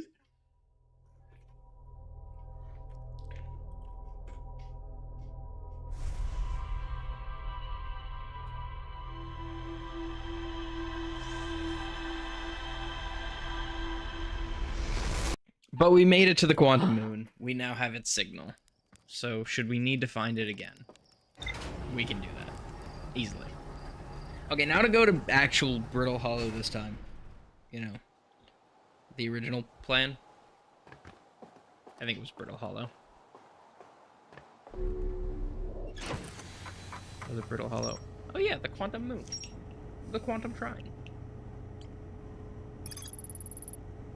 I was able to land on the surface of the quantum moon. There's more to explore here. Know my shrine. You've recalled the rule of quantum imaging. The rule of quantum entanglement in the sixth location.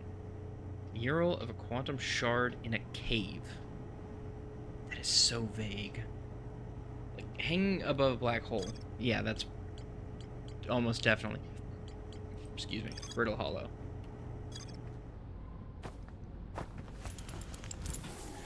And then we have Brittle Hollow South Pole.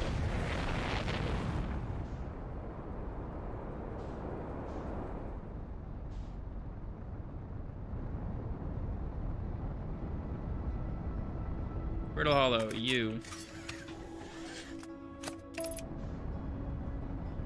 Let's get there quick before it gets destroyed by the fucking moon. Imagine if Earth's moon was volcanic and just periodically was like, hey, yo.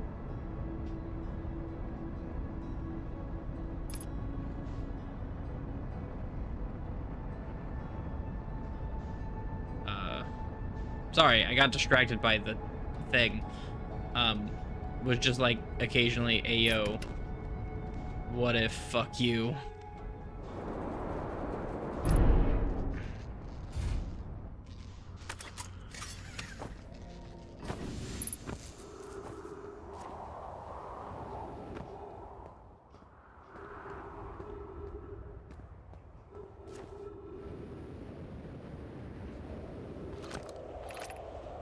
Use caution, a black hole sleeps below. You must not slip.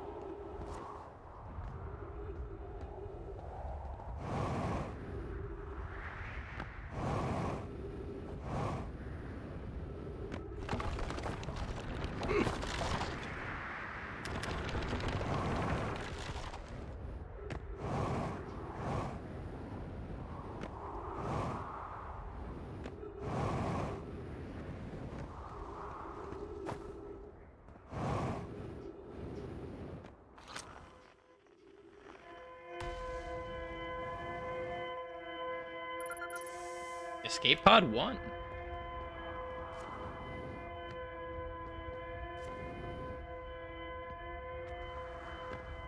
Interesting. Is everyone unharmed? No one was badly injured from the escape pod's impact. We're incredibly fortunate.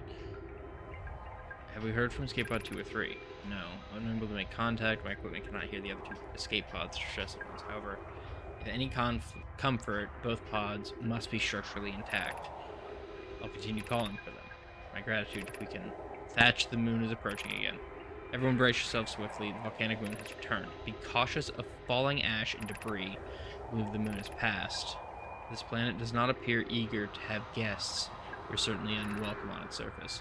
We need to find shelter and gather quickly. The volcanic moon won't be gone for long. I observed several promising sites below the surface. We'll need to construct a way for everyone to climb safely down this cliff. Perhaps we can build platforms.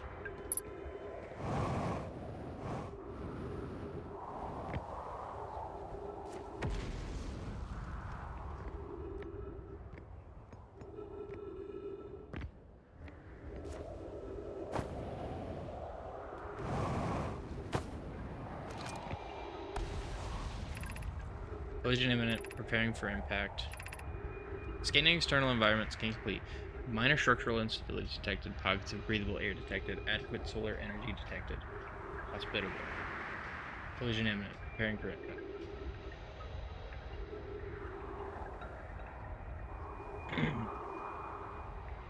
Launching escape pod 3. Launching escape pod 2. Launching escape pod 1. Escape pod 1 vessel has been mortally injured. Emergency sequence activated. Waiting departure from vessel.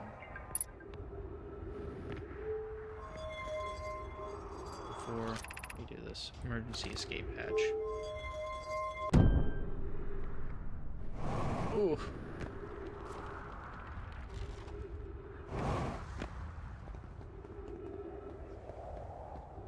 Let's continue downward, I guess.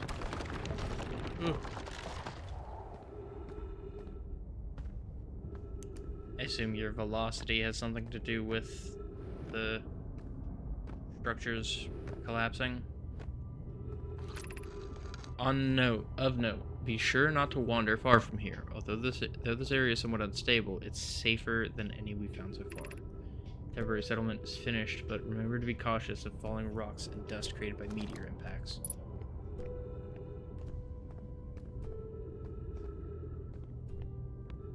There's the symbol for the eye of the universe again.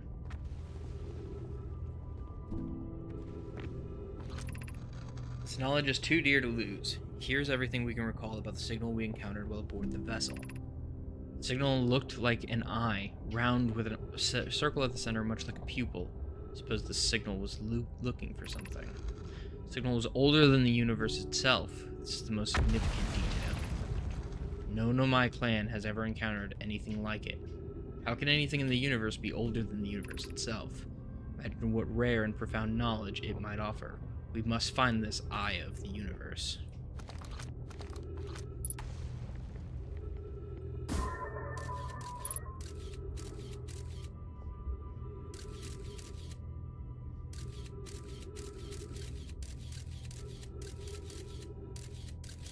So we have some kind of signal. It getting grabbed by vines. It getting contained within vines.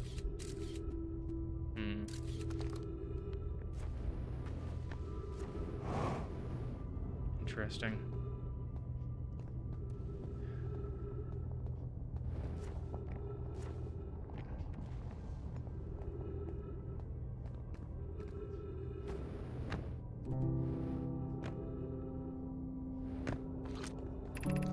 Remember, there was an escape pod 1 with us. Was he in escape pod 2 or 3? Was he able to board an escape pod at all? Sacrificed too much arriving here. I cannot and I will not allow our clan's greatest loss to be in vain.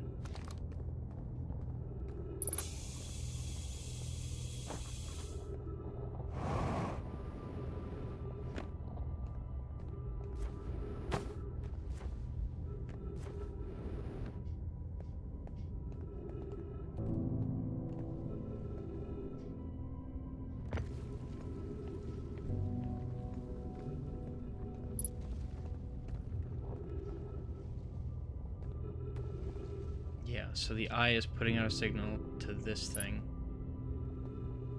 It gets grabbed by dark bramble.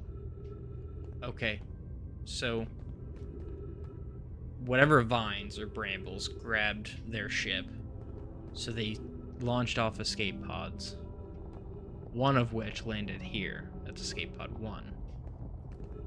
Judging by the 2, I would assume this is the twins. One landed there. It seems like one was unable to escape. I can't understand. Why did the vessel crash in that place? Was the vessel unwell? We warped to follow that curious signal from the eye of the universe. Where we arrived was wrong. It wasn't where we tried to go. I suppose it wasn't a problem with the vessel, but with our destination. Afraid our friends in escape pod 3. No, I checked before the warp. Warp core navigation system were both well. Suppose this wasn't a problem with the vessel, but our destination. So, escape pod 2 will be on one of the twins.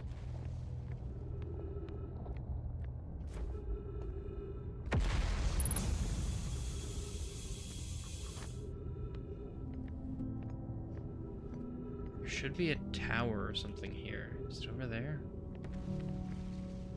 Is it down there? Is it you? It's so hard to tell.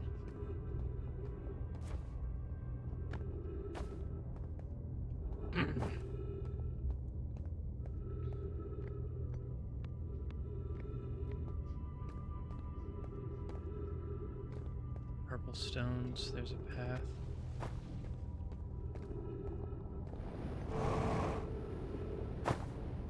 No!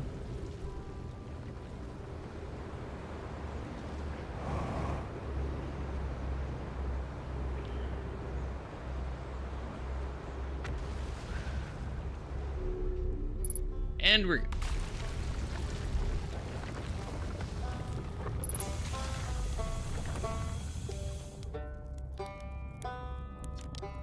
Oh, you launched! That's great. Good job, you. Well, I guess that means I've been out here a while. This is Brittle Hollow. You probably knew that. A lot of history here. What are you doing here? Here to see the Hey, city. It's always been my dream to see with own 4 eyes ever since I was a hatchling. Sorry, popped my back. And alien race lived in this solar system long before our species even existed. How could I not want to see what their civilization was like? Only, you've probably heard the others say it right. I'm afraid of space. Seriously, I'm more surprised than anybody that I'm out here. Do you know how I even got this far? I fell, tripped over a gravity crystal. It's dumb luck I landed somewhere my little scout says is halfway stable instead of being sucked into what's below. Gauging the stability of the ground around me using my little scout, and this seems to be a place with the best service integrity. So I'm gonna be staying here till I'm ready to move on. That's enough about me and my problems. You didn't come all this way to listen to me blather, did you? That'd be... yeah. Where should I explore? Where shouldn't you explore? Not the black hole, actually. No. Which is unfortunate, because the most exciting stuff is all below the crust, including the Hanging City. That's just to the north. You can kind of see it from here. Also, this big dome on the South Pole called the Southern Observatory. You can't get inside from the surface. I tried. But if it's like the rest of the Nomai structures here, there's probably a path to it beneath the crust somewhere. Good luck with exploring. Learn anything about the Nomai, I'd love to hear it, if it's not too much trouble. What are you doing out here? I'm an archaeologist. Well, the archaeologist, I guess. Seeing as I'm all Timber Hearth's got right now. Brittle Hollow is rich with Nomai history. That's why I'm here. This planet is an absolute treasure trove of culture, history, and science.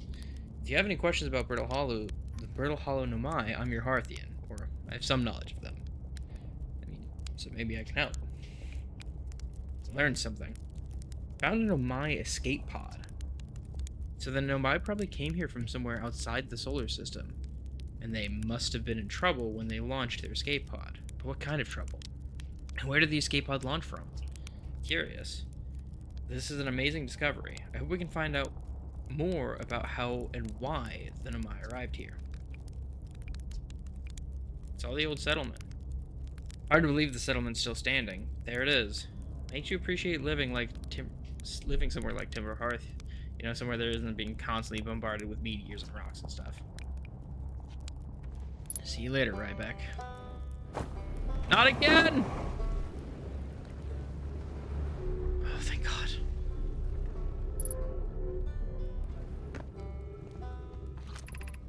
Tower of Quantum Knowledge. What does this do? Okay. Going out or coming back.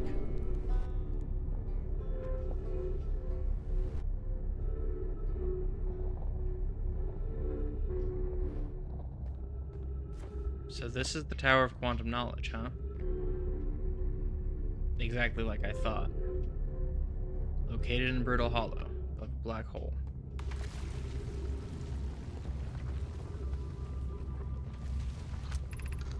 Be welcomed in this place. Above you stands the Tower of Quantum Knowledge.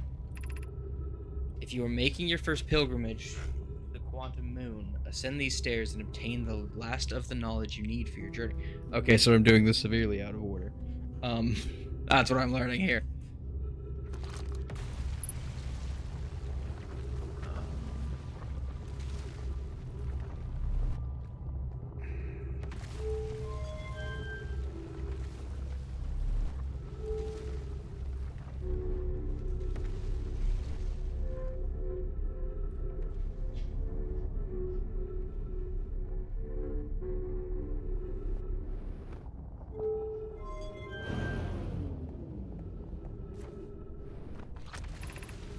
Just Tower of Quantum Knowledge below. Southern Observatory. So I can't go in through here. I have to start at the bottom, but there isn't...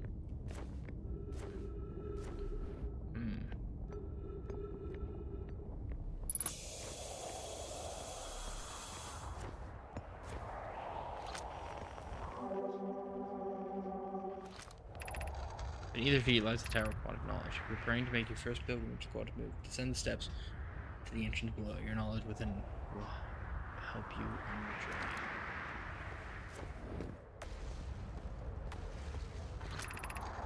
The trees are moving. The trees in this grove wander about freely. entire planet, roots, and all. This is not normal even for this alien planet. But this is a stirring behavior and her observations. Yeah, so this is them talking about the quantum stuff. Rockshard's presence is significant. You should study it. It could be what is causing the other nearby objects to also move about this area. That rock is unusual for another reason too. It possesses color and texture I've never seen anywhere on this planet.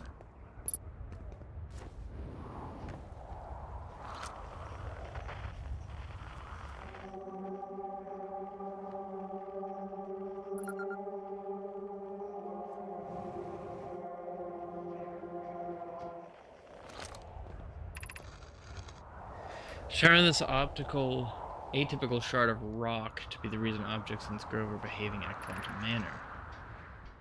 Unique signals coming from this shard, curiously, our friend of the Wandering Moon sounds the same. I heard the same signal from this shard produces calling from Giant's Deep, Timber Hearth, and the Hourglass Twins.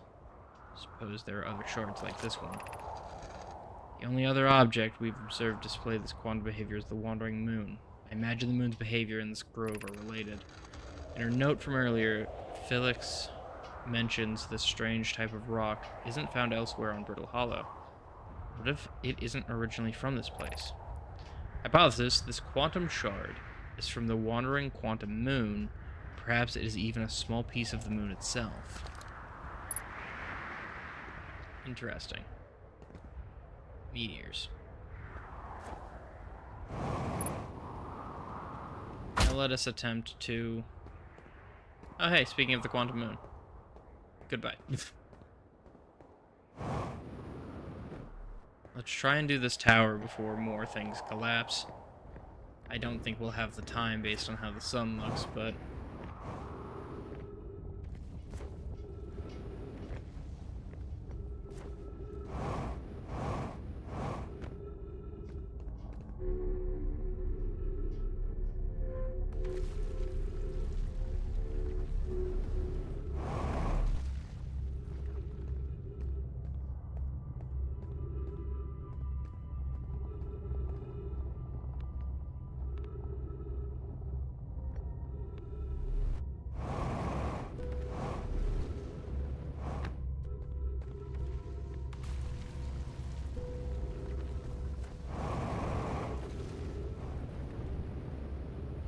high enough. What would I can't do anything with this currently. I just don't think I know enough. I should probably go to the twins first. In that case, we can at least explore the observatory with this loop. Yeah, the sun is not looking good. Oh, thank you for the looks back.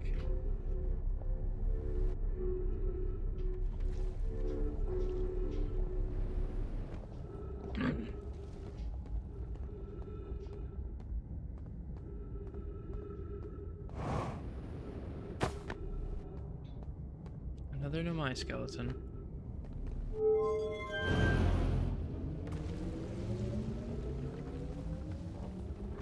You both don't... Oh.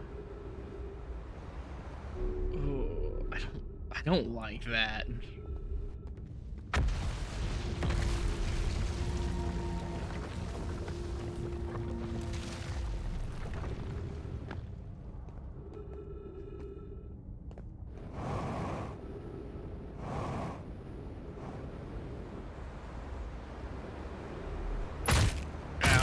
Fuck.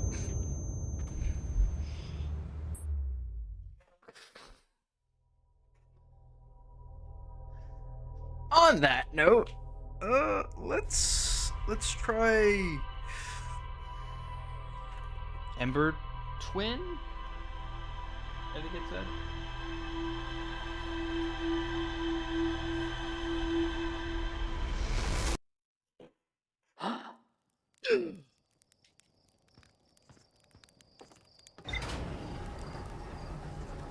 I will say, we should actually have more things for the ship log.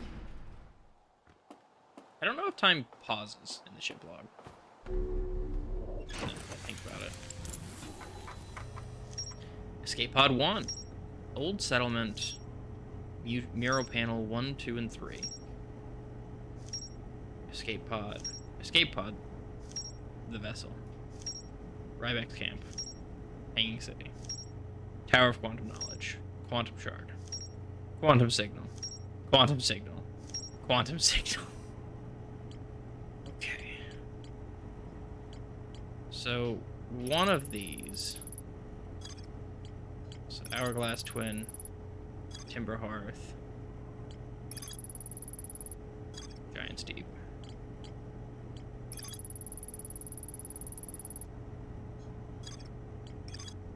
Vessel crash somewhere in Dark Bramble. One of my escape pods never made it out of Dark Bramble. One of 3 of my escape pods landed somewhere on the Hourglass Twins. Huge my city. Ryback's camp.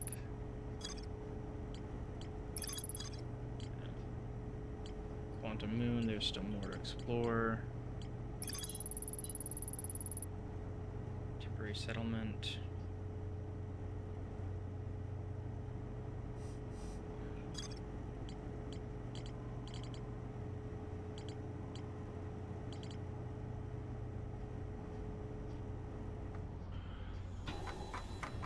So of these, our best bet would be to, 1, let's get that quantum signal, because we know where it is. We saw it earlier.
There we go.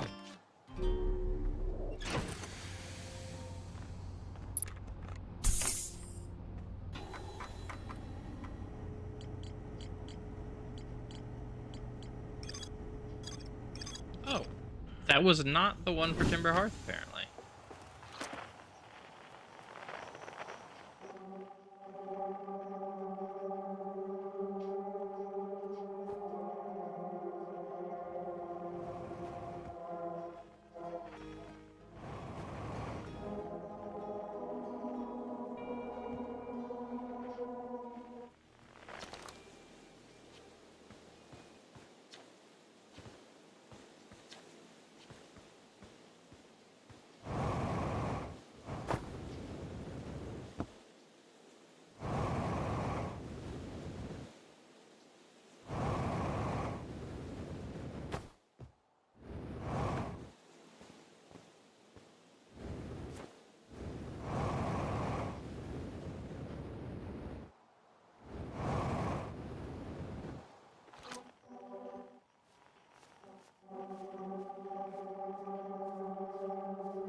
Oh yeah, it's the Grove.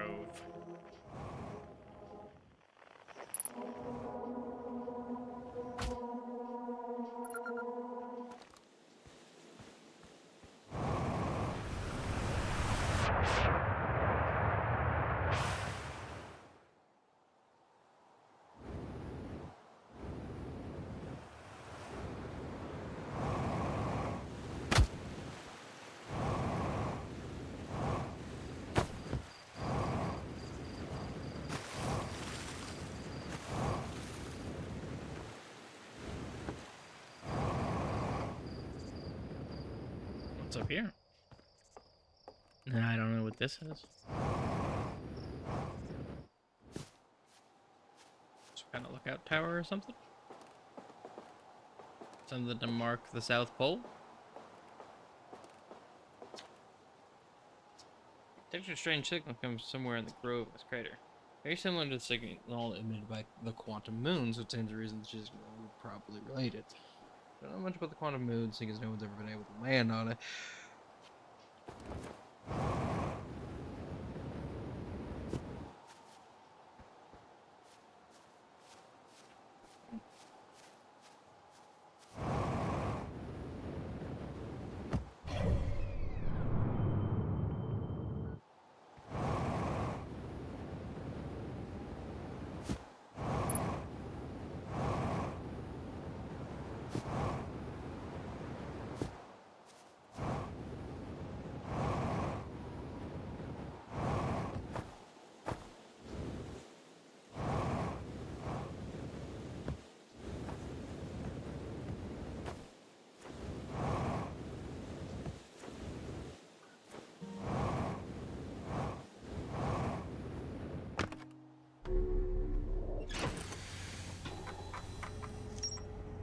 Quantum Grove.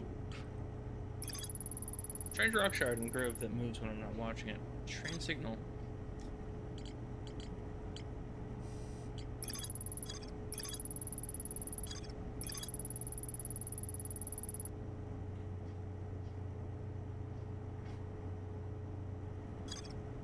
So we have Giant's Deep and the Ember Twins. Let's visit the Giant's Deep Tower first, because I actually did that one before.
So the tower on this one is in this giant maelstrom.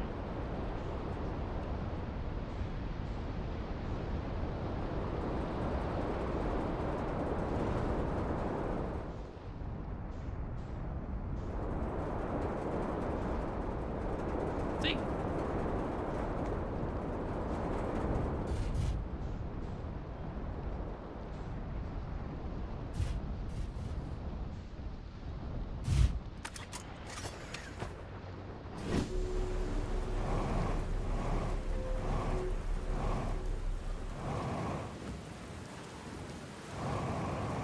Gravity here is heavier.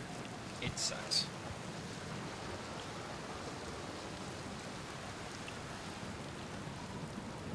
Gravity heavy sucks. This one's pretty easy. It's just, hey, use what you know about quantum imaging. Or just the quantum mechanic in general.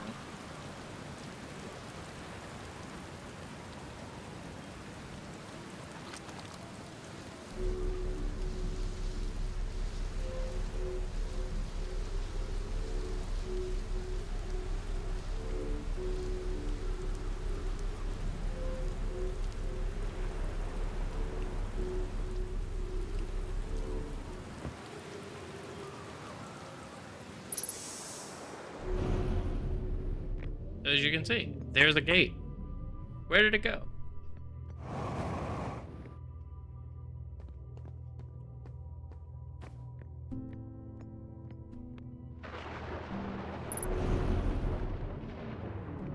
Rock.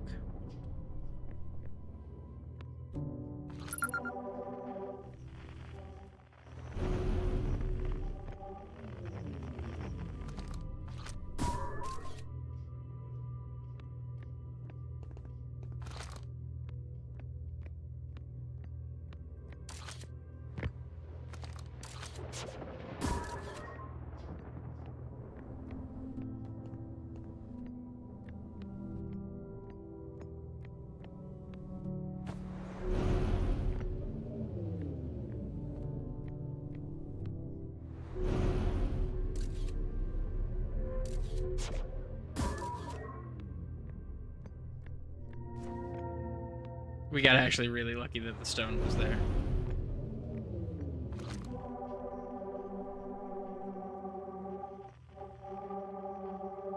Whoa.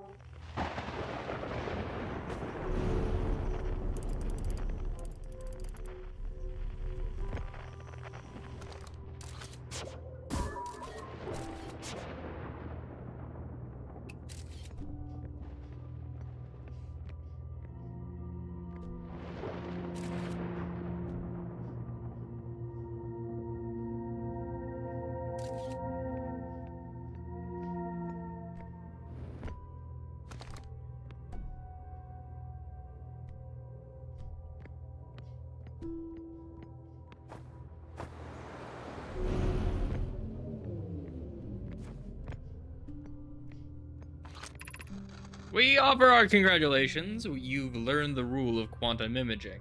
Take this knowledge with you on this remainder of your quantum pilgrimage.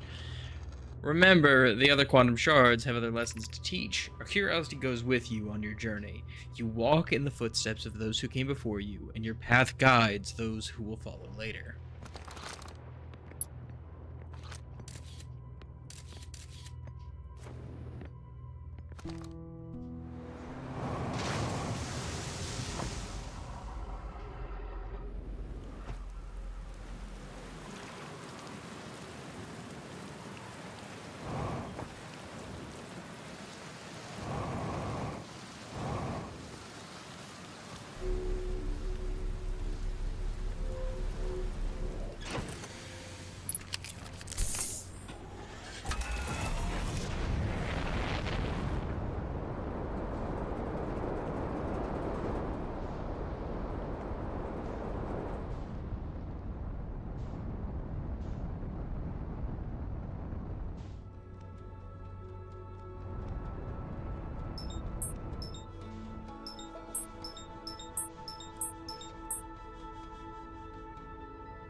To Amber Twin!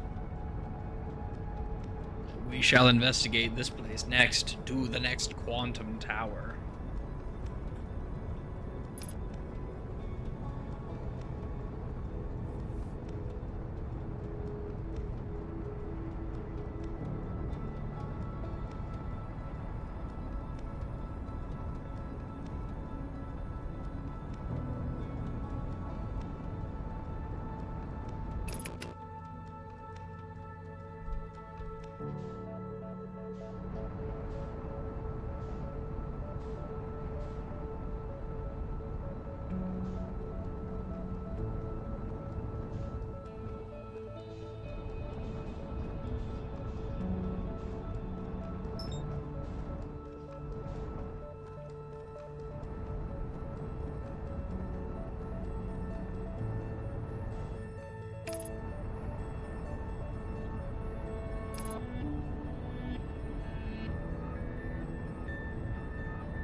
Okay.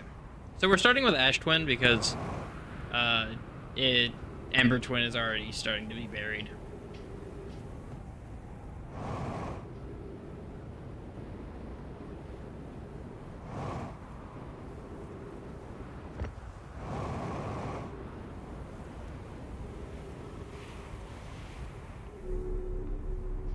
Where does this go?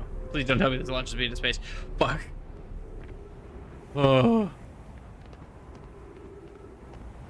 What is this?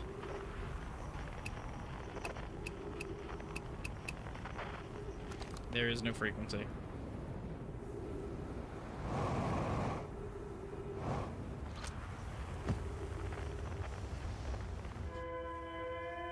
Oh, there it is.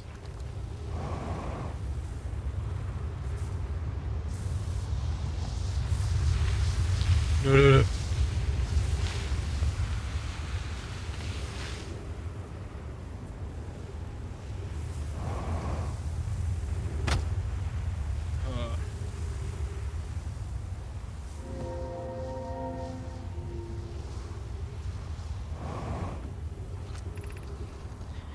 First delivery.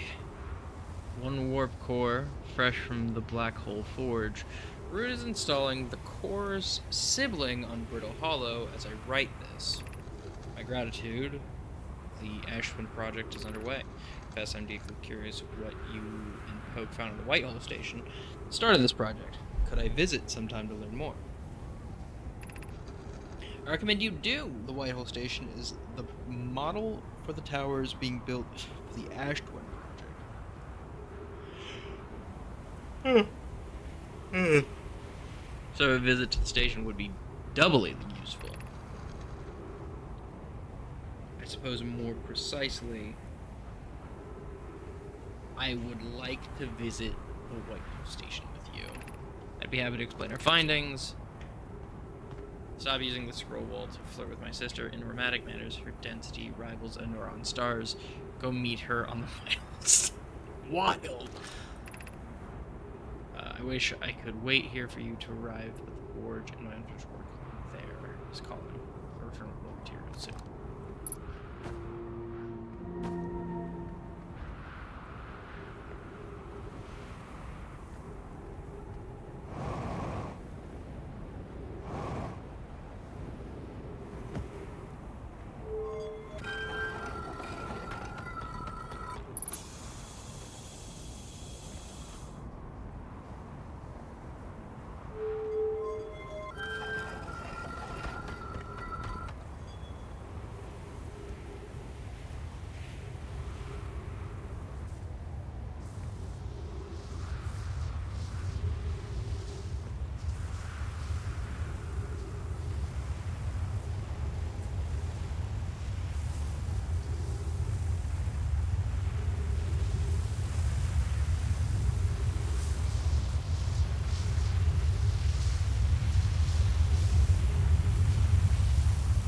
We're just waiting.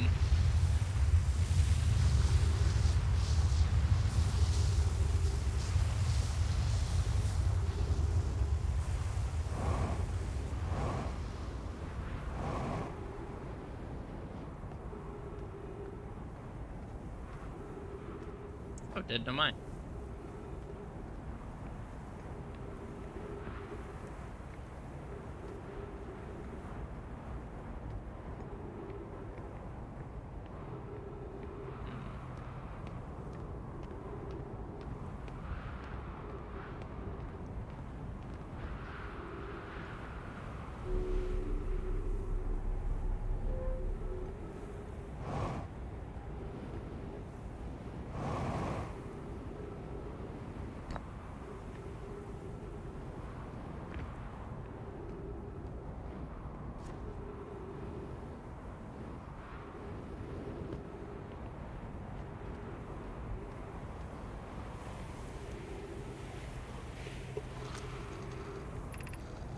We're visiting from the Hanging City. We're planning the Ashwin project at the High Energy Lab on Ember Twin's equator.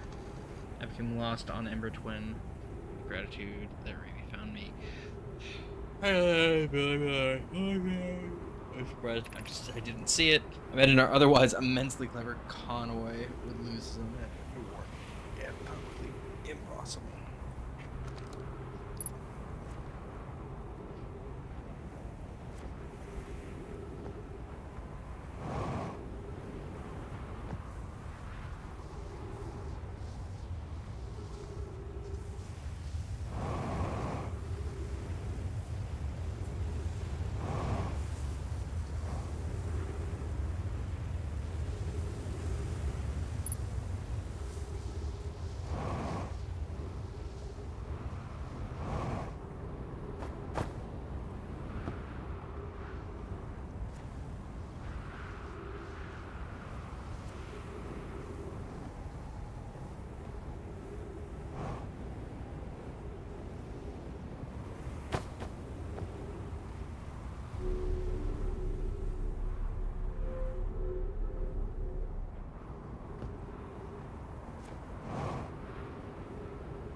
Some time has passed. I checked in with you.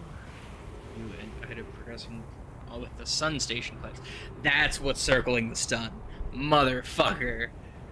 Oh no. Presently, my assessment is that our plan will either fail explosively or succeed explosively. You know, I don't find that funny. How curious. Really thinks I'm a gas. I don't recall requesting that you monitor this conversation, Ida. I don't see what state of matter you are has to do with this. I don't recall supporting the sun station's construction, but here we are. Time spent away from the station would be beneficial to you both. I am immensely interested in testing your hypothesis. That, at least, we can agree on.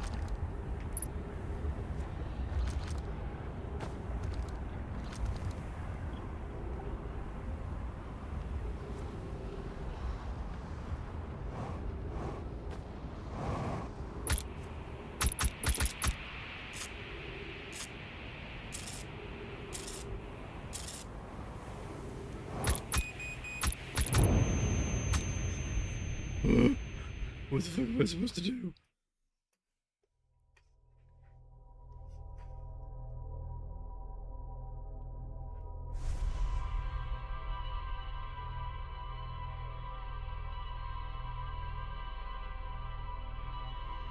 Damn. But now we can get to the Ember Twin.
Fuck.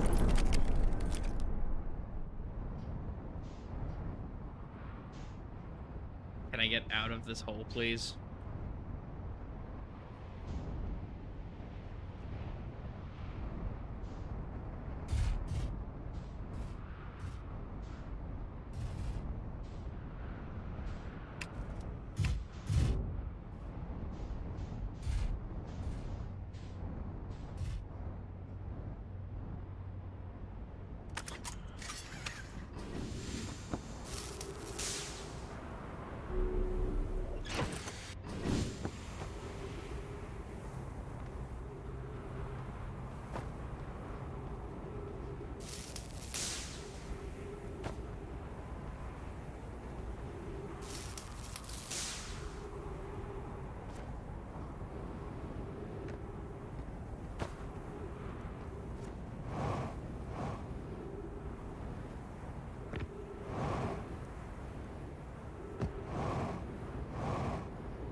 High energy lab.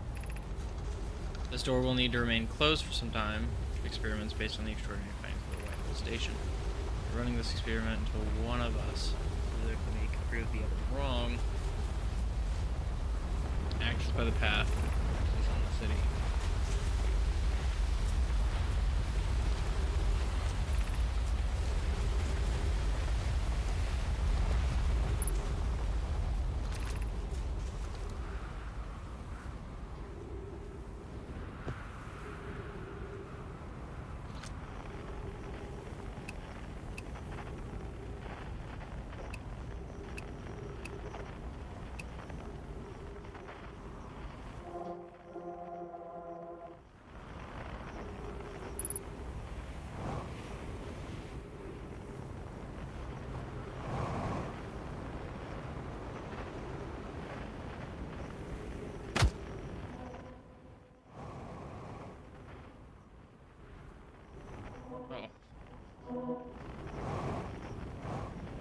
You know, that should not have worked, but it did.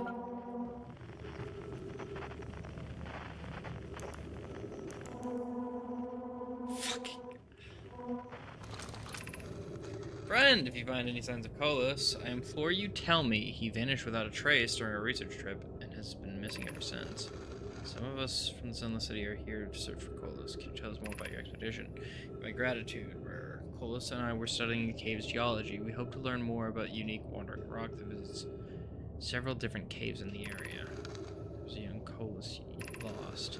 He disappeared in the cave at the bottom of the dry lake bed at the North Pole. It happened in an instant and without warning. I turned away from Colas to examine a sample. When I turned back, he simply wasn't there. He had a limited supply of air. I'm afraid for him. We will learn more by examining the northern lake bed cave where Colas disappeared.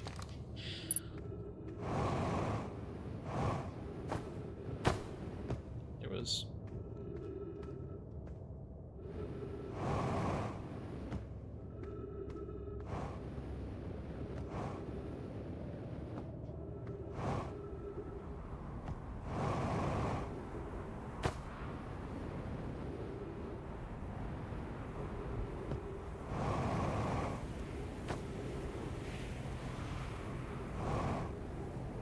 North Pole?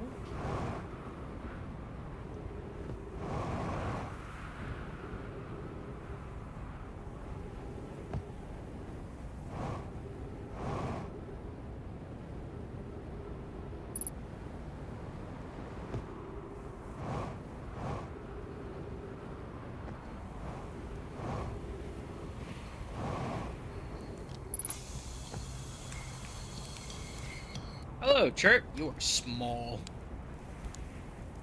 Welcome to the Hourglass Twins of Mind the Sand. Asked me to update our star charts, so I'm out here observing. This is one of the best places in Solstice to spot astronomical events. Weird is I've actually seen a couple of supernova today. Usually I'd be fortunate just to see one. Keep an eye on our four on our stars. Maybe you'll spot one yourself. How dangerous is the big column of falling sand? Scale of 1 to 10, I'd give it like a 7 or 8. Probably pretty though. Right now, sand is flowing from ash twin to ember twin, but did you know the process eventually reverses? We're not completely sure why the sand flows back and forth between the twins, but it seems to be a natural phenomenon. Oh, if you'd like to see something interesting, check out the other twin once in a while. Once a little more of its sand drains off. I promise you won't be disappointed. So we should explore. I haven't left this lake bed. Don't mean to brag, but I'm quite good with the little scout. I've been taking pictures of everything from right here in the campsite. Seen the old shipwreck site on the Ember Twins' southern hemisphere, the one shooting a bright beam of light into the sky? It's not one of our own crashes, surprisingly enough. This one's a Nomai ship. You'll find Nomai ruins across the Twins, but strangely, not a single settlement. Believe me, if there was one to see, I've seen it with my little scout. So where did they live? Not on the surface, clearly. Ember Twin is full of cave systems, though. Maybe the answer lies underground. What are you doing out here? Documenting stars. Notice their star charts are a little out of date, so they asked me to update them. Please don't tell the others I said this, but sometimes I think I'm the only traveler out here and interested in doing any science. Maybe don't tell Hornfels either. I think they're pretty deep in denial. How do I know if I spotted a supernova? Look like extra bright stars to the naked eye, but if you zoom in with your signal scope, you can tell they're actually an enormous explosion. Supermassive stars go supernova at the end of their lifespan, which is why it's so unusual to see 2 in a single day. I wonder if some of these stars are older than we realized. Found something. Found your notes about the Rock's main crater. You did? I hope they were useful. The planet I mentioned may have been frozen solid, or just partially made of ice, like a much colder giant steep. It's hard to say. It used to be the 5th planet in our solar system. You'll notice, of course, that there is... Excuse me. There is no such planet now. In its place is Dark Bramble, which, how to put this, grew into the space the 5th planet used to occupy. That is quite... Dark Bramble quite literally appeared at the center of the 5th planet and began destroying it from the inside out. Eventually the planet shattered completely and shards were flowing across space. Some of these shards collided with the celestial bodies in our solar system, such as Rourke, which I believe is how its biggest crater was formed.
It's missing. He vanished from the lake bed cave. The one at the bottom of the dry lake bed at the North Pole. Several days ago. I don't know how much air he had when he disappeared. I beg any friend reading this help us recover.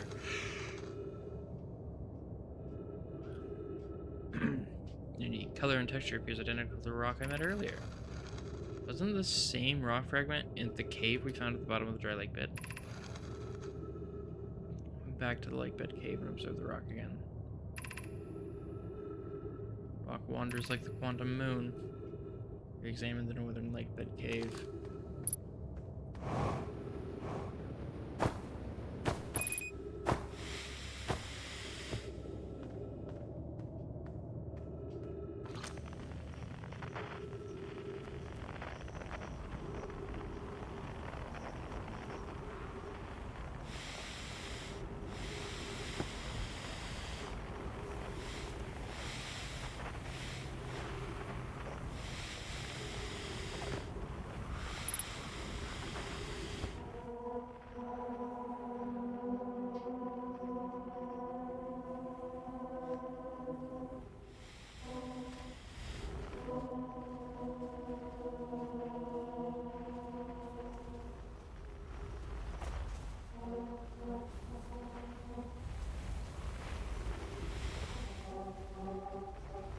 So we didn't get here fast enough, I think. I'm about to run out of oxygen. Might as well just end this one here. And an achievement. There we go.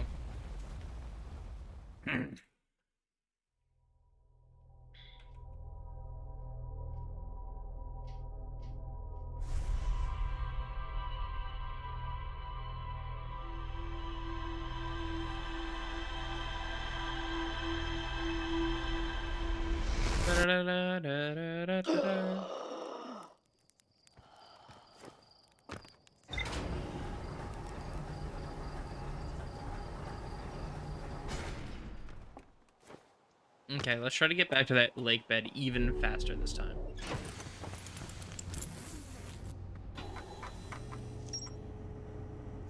Tower of Trials, Ash Twins, Black Hole Forge, White Hole Station, High Energy Lab, Sun Station, Sunless City, Quantum Caves, Lake Bed Caves, Church Camp.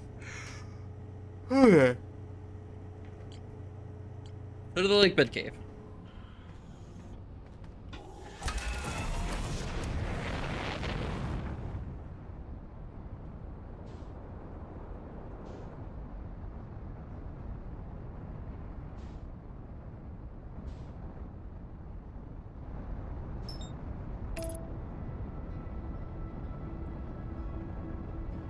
I'm getting kind of hungry. I may be ending stream soon to go get some noms. But we will see.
Oh. Oh no.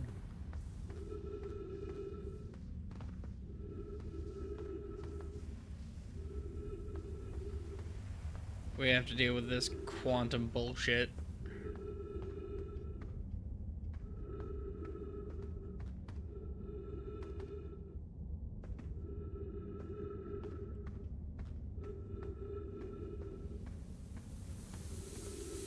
Fuck. We don't know the route to take.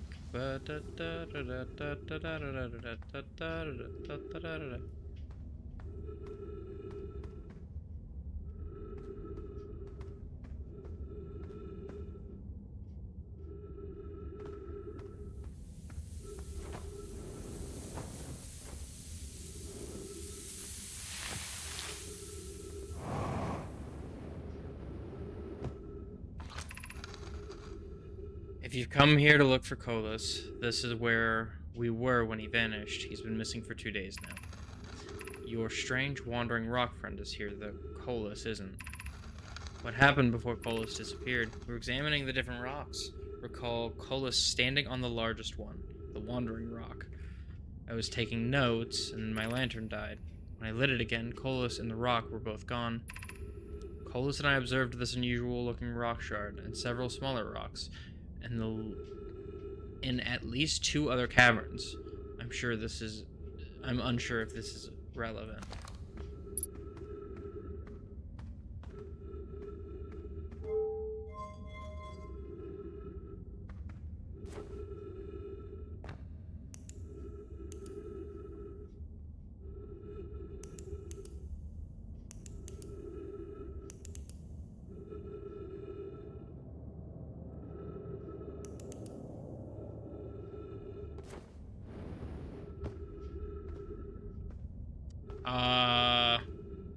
That certainly wasn't there before.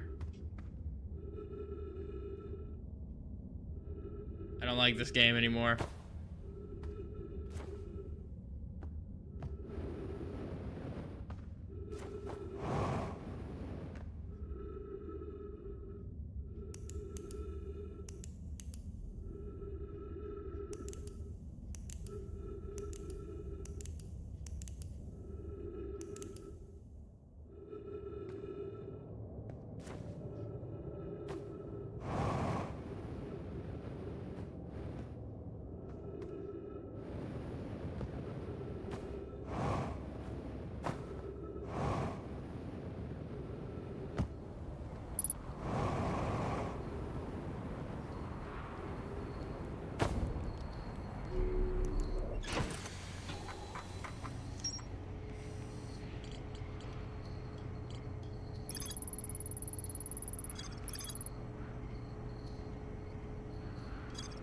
There is more to explore in the lake bed cave.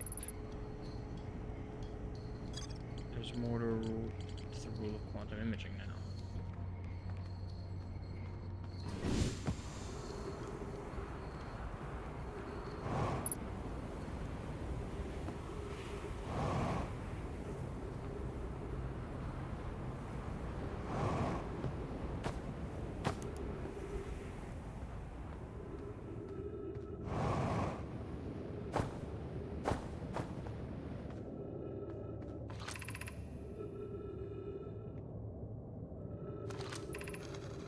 Rourke is very familiar.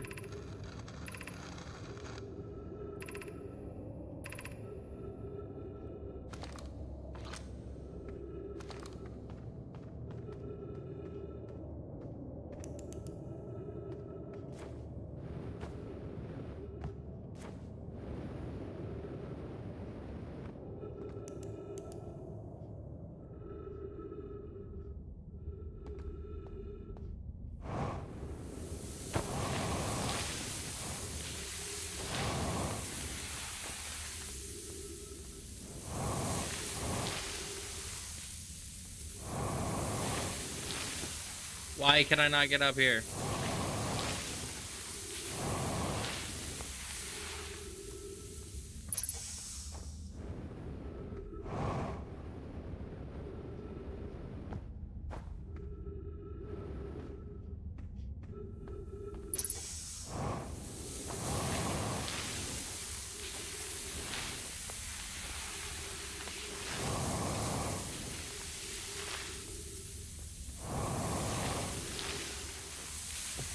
Why does it pull me back? It's like this is a solid wall when it's not.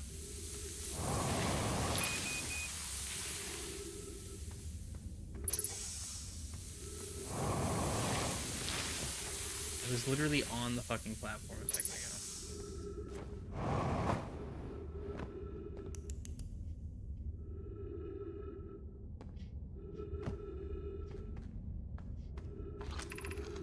Curious, this rock took me with it when it to a new location. I wonder why this happened. Curious, but also alarming, this new cave appears to lack an entrance or exit. Also, the rock that brought me here disappeared while I wasn't watching.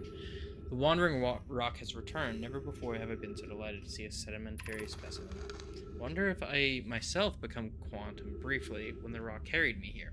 This seems to be the clearest explanation. If the rock can bring me here, it can carry me out. My hypothesis was correct. I can travel on this rock as long as I'm not observing my surroundings, meaning I must be in complete darkness. I'm going to bring my mentor here to see this. It's here now too. We theorize when a conscious being is in contact with a quantum object and ceases to act as an observer, explaining the need for darkness, the being can become entangled with that quantum object and they move together. Friends, Colas has discovered a new quantum rule. He also promised me he'll never vanish again, even if he does learn something useful from it.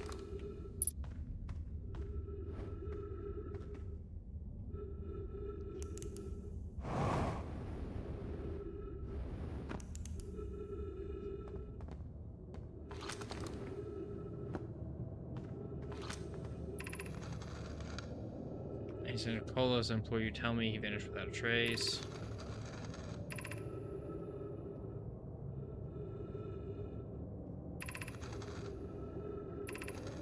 Disappeared in the cave at the bottom of the dry lake bed at the North Pole. It happened in an instant. Turned away from Colas to examine a sample. When it turned back, he simply wasn't there anymore.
I cannot get out of this hole.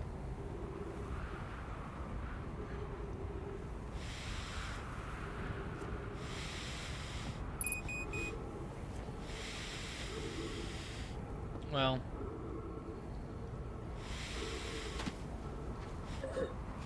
Goodbye.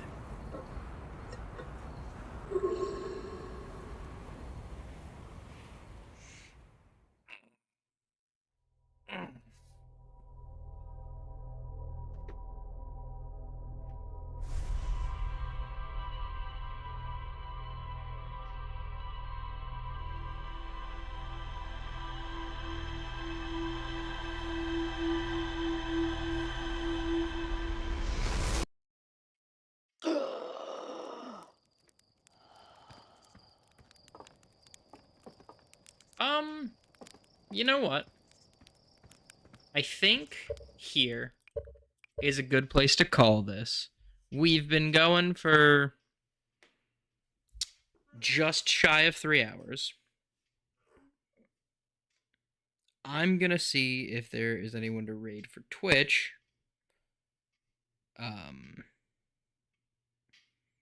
However, given the time, probably not. Does not seem like it. Oh well. But thank you all for coming and hanging out, having fun. I appreciate all of you. Even if you just hung out, lurked for a little while. Thank you.